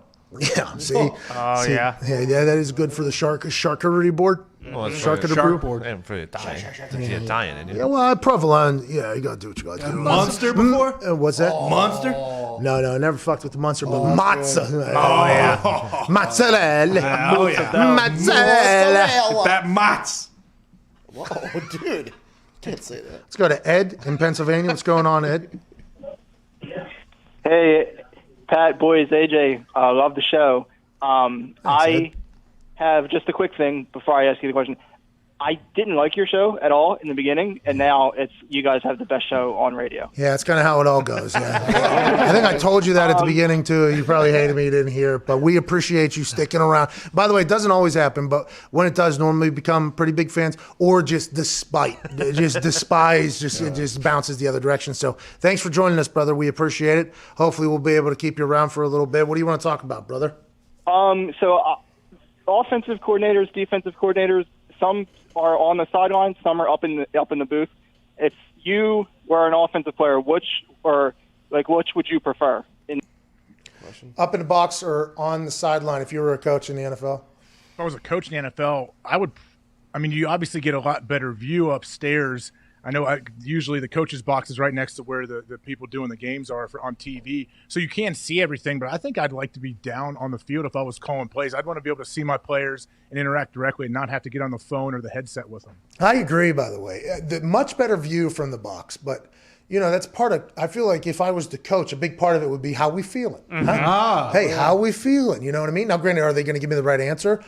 Maybe. Would I definitely be able to know the right answer if I was up, however many, 500 feet or whatever it is, or 50 feet, 60 feet, whatever the fuck it is. Memphis, by the way, they got you in another state, basically, looking down at that stadium. It is huge. It is very wide, but you can see everything from up there. You really can. It's pretty easy. I don't want to say easy to predict things, but you're like a sky cam. It's almost like you just get an X's and O's board right in front of you.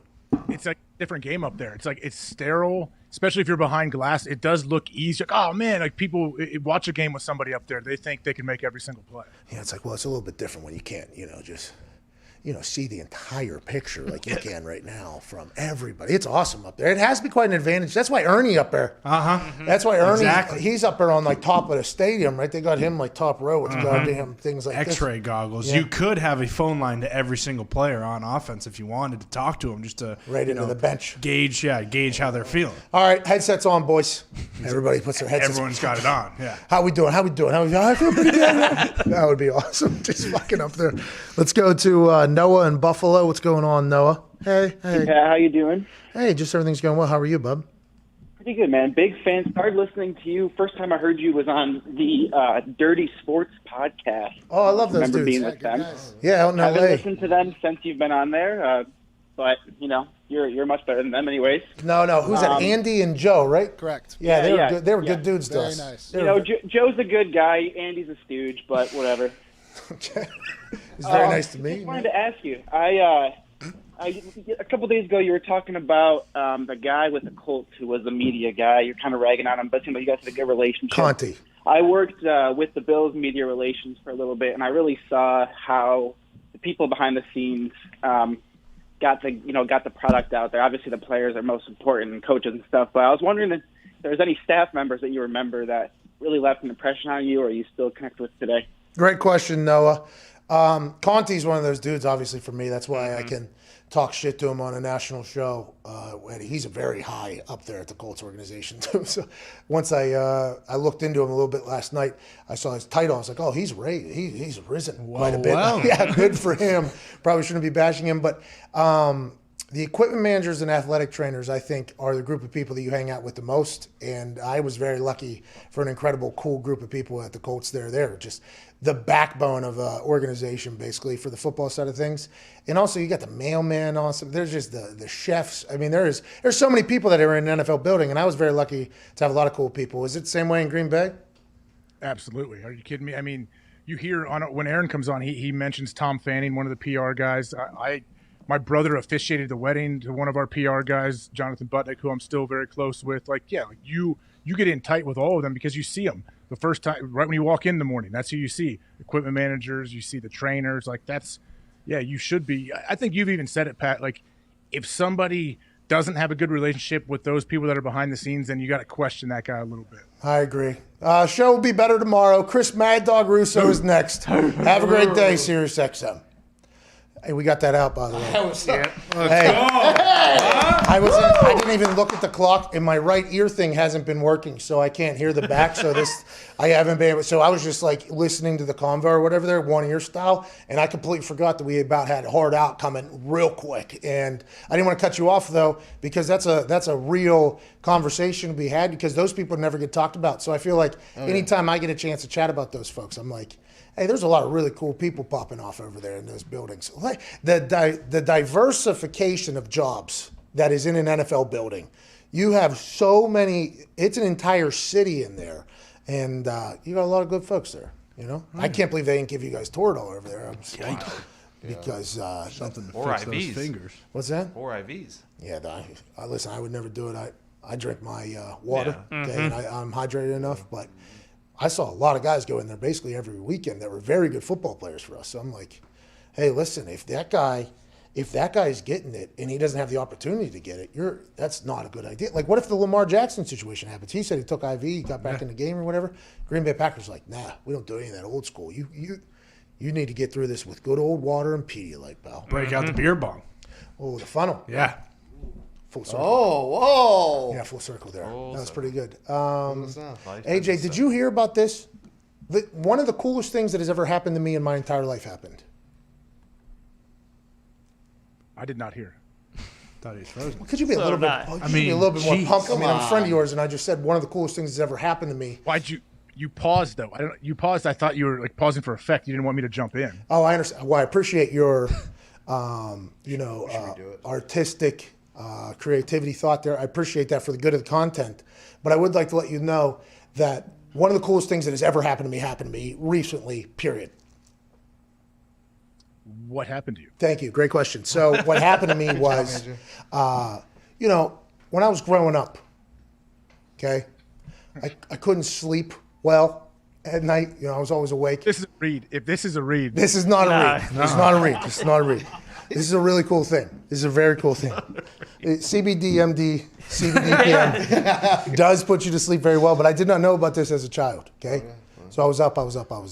My parents put a television in my bedroom, and it was like right on top of my face, because instead of, like being up all night, at least I'd be focused on doing something or something like that. And I love that television, man. Love that television. That television was the creation of a lot of dreams of mine and everything like that, okay? But there was one particular evening where I stuck with it. I didn't watch any movies, okay? But Monday nights, all right, whenever you're going through the Attitude Era of wrestling was my thing. Okay, like here we go. And obviously when you think of that, you think of the Suckets, okay? Then you immediately, D-Generation X, by the way, and then you immediately think of The Rock, who has obviously gone on to be the biggest superstar in the history of the world, basically, just absolutely. And then the man that he had runs with, that just made absolute magical television with, and really took the wrestling business to a whole nother state of being, they go from business to enterprise to empire, basically, through this entire thing. The guy that was with him was a Stone Cold Steve Austin. Okay, Stone Cold Steve Austin is a guy, who obviously has, I think it's pretty obvious, probably set a part of my personality up for the person I am. I think you could say that those television years potentially shaped my personality a pretty good bit, I think. Stone Cold Steve Austin, he complimented me the other day. Fucker knows I exist, dude. He's a living legend in my eyes. Coolest person ever to ever acknowledge my existence. It's like if you talk to younger me, would probably be shitting my pants. Just saw it, I think last night I saw it for the first time. And run the clip, please. This is the coolest thing I've ever been a part of, please. Give us your thoughts on McAfee, the wrestler, coming off with a big flip. Hey, man, he puts it all on the line. He's going for it. Basically, I think his verbal skills, he's slaying everybody. But he's not afraid to go out there and put it all on the line. So, you wouldn't expect that from a guy that kicks the football. But no, Pat McAfee's badass. I think he's doing a really, really good job. Yeah. I give him a solid A. Wow, are you fucking kidding me, dude? AJ, what are you talking about? This is the dumbest life of all time. Stone Steve Austin, AJ? Let's go, dude. Let's go. That's awesome. And so I've listened to Stone Cold's podcast, and he is the absolute man. But 100%, I'm sure he's been aware of you for a while. Like, you seem like a guy that Stone Cold would really love to not only watch, but to hang out with. What? Bro, that was awesome. Shout out to Fitzy and Moz. Yeah. What was that, Monday Night Tailgate? Yeah, with Fitzy and Moz. We appreciate that. Got a chance to work with those guys. Really good guys, Fitzy and Moz over there on Monday Night Tailgate for asking a question, having them on there. That was awesome, Stone Cold Steve Austin. I felt really good about it. I looked in the mirror and gave like would you look at that, dude? And then I took a shit, then I kind of bounced out. But it has been moments where I was like, this is pretty cool. I'm pumped up about that. How did you feel, I guess, when someone first sent it to you? So there was a couple people tweeted me on Monday night. Like, I got a couple tweets. And that's how I gauge everything, by the way. If I go on a show, I just look immediately at Twitter and I can tell you how many people were listening or watching that show. That's my gauge on how it's going, because somebody's going to say they either hate me or they like me. It's going to be some sort of reaction. So I saw a couple things and normally if I'm associated with anything or if any kick things happen, the people tweet me it. I just get it tweeted. So I got a couple of tweets. I didn't know what it was, though, and I searched for it, and there was nothing that popped up. And then I guess YouTube put it up within the last day or so, or 2 days, and it kind of popped up in my life. And as soon as I saw it, I was like, because it said he judged, I think the headline was Stone Cold judges McAfee, Gronkowski, and Kittle's WWE. And I'm like, oh, fuck, this could be a bad day. This could be a bad day here. This guy I look up to, and it was super cool. I'm very appreciative of him. I think that's awesome. You would have to feel pretty good if the headline said it compares McAfee, Gronkowski, and Kittle. Like, when did Kittle wrestle? Yeah, I don't know. I assume he did something. Probably went to like an event or something. Yeah, maybe a celebration too or something. He did a couple guest spots, but I can't remember George ever doing anything like. By the way, Kittle would be a great wrestler, I think. Oh yeah, big fan. He gets it. You know what I mean? I think he gets it. Gronkowski hosted WrestleMania. That's fucking massive, Yeah. dude. Wasn't a great wrestler, but yeah, he did. Well, he had that when he jumped off that thing. That was Was fucking that 40 awesome. foot high? Well, you guys. And Vince had to show him how to Yeah, do but it. you guys got to be so fucking negative, okay? You guys What got to you be mean? negative about What are you everything. talking about? It was fucking awesome. Okay, thank you. Reminded me of Shane O'Mac. He was. Little Pat, are you taking over? Are you the new Shane O'Mac? Because he was my favorite. Dude, I don't, no way. That is not something. What he does is insane, bro. But it's awesome to watch. I remember all of them. You know, every time he does it, it's like one of my favorite styles. But I think about like, you know, just what has to be going through his goddamn head up there. Because he's got to be nervous. Even, no matter how many times you do it, you've got to be nervous there. And then just the ability to get through the nerve. Fuck it. And be like, yeah, fuck it. Yeah, exactly. Well, fuck it. I'm out here. And it's like, you don't have to be doing that at all, Shane. Like your dad, billionaire. I think you don't have to be doing that. So that is why I'm such a big fan of it. But whenever I climbed up on top of that cage, you know, AJ, there was rafters about 6 more feet up, I think 7 more feet up. And while I was up there, I was like, I should probably be up on those motherfuckers. But then happy that didn't happen, by the way. Pretty pumped up about it. That would have probably broke my fucking back. Yeah, especially. Probably would have broke my fucking back, AJ. Well, I don't think TV does it justice. I've been down there with you. I remember watching you get on just on top of the ropes. I'm like, man, this is a lot higher and a lot more scary than it ever looks on TV. And then I see the clip of you up on the cage, and I started to think like, oh no, like this would be brutal. Like, I'm kind of weird about heights right now too. I couldn't do it. Because when you stand on top ropes, it's the ring, and then it's the ropes, and then it's however tall you are too. People forget when you're standing on top of things, it's 6 feet, if that's how tall you're, lower than what you're at, right? Because they'll say, oh, it's at 15, but your eyes are at what, 21 feet or whatever. That's a little bit of a difference there. 2 stories versus 1.5. You know what I mean? That's a little bit of a difference. So when you're standing up there, I think there is times where you look and you're like, well, fuck, a lot higher. Hey, a lot higher than I thought this was going to be. I've always jumped off shit, though. Always. Yeah, well, you're made to do that, but has it ever happened, like, Mansuri might know, like, has it ever happened where someone got on top of the cage, they got out on top of something, and then they just started slowly crawling down? No.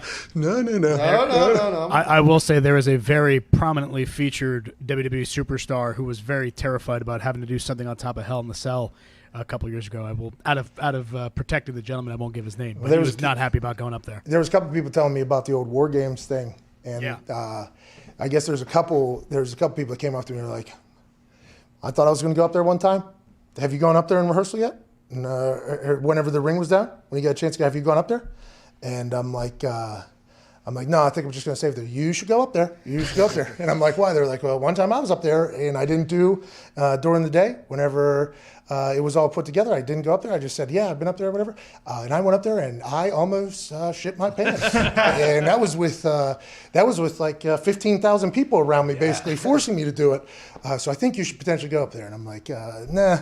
I'll be all right or whatever. Because I didn't want to know, by the way. It's terrible. Ladder matches are also very bad for the guys and girls that are terrified of heights. You could just see it in their faces as they're making that slow climb up. Yeah. No. You gotta slowly crawl back down like my daughter does off the high dive every summer. Jeez, you sound very disappointed, by the way. Bury your daughter. No, she hasn't in a while, but back in the day when she first started to go off the high dive, I'm like, hey, if you climb the ladder, you got to go because it's much more dangerous to try to come back off. Then you have all this concrete you could fall on, and you got to back yourself down the ladder, and I'm sitting there trying to climb up and help you. She did it once or twice. Now she goes off it, but, man, it's a scary thing when they don't go. I used to jump off our house whenever I was there. That thought right before you jump is – like, it's a pretty cool feeling, though. And that's, like, the thing about Shane and that's that dude, no, he's different. That guy that does that free climbing shit. Have you seen that guy? Oh, yeah. He does, free solo. Yeah. Alex Honnold's his name. Yeah, he has no feelings at all, right? Like, he doesn't no fear complex. He has nothing. Yeah. Like, they actually said his brain doesn't.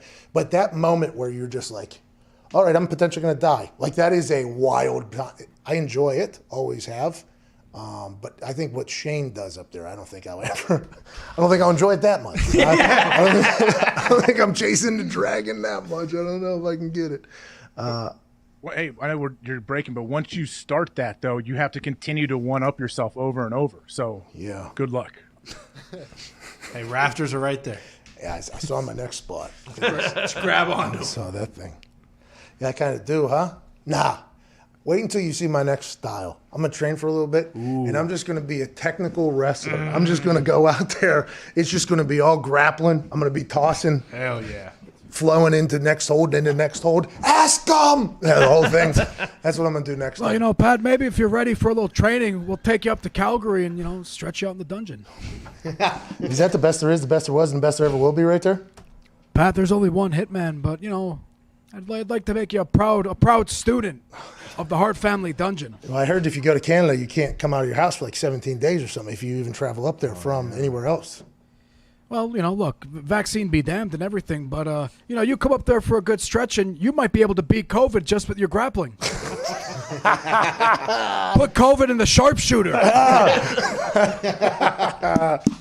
right, let's get out of here. Hammer Dons in 21 minutes. AJ, who you betting on tonight? Raiders cover?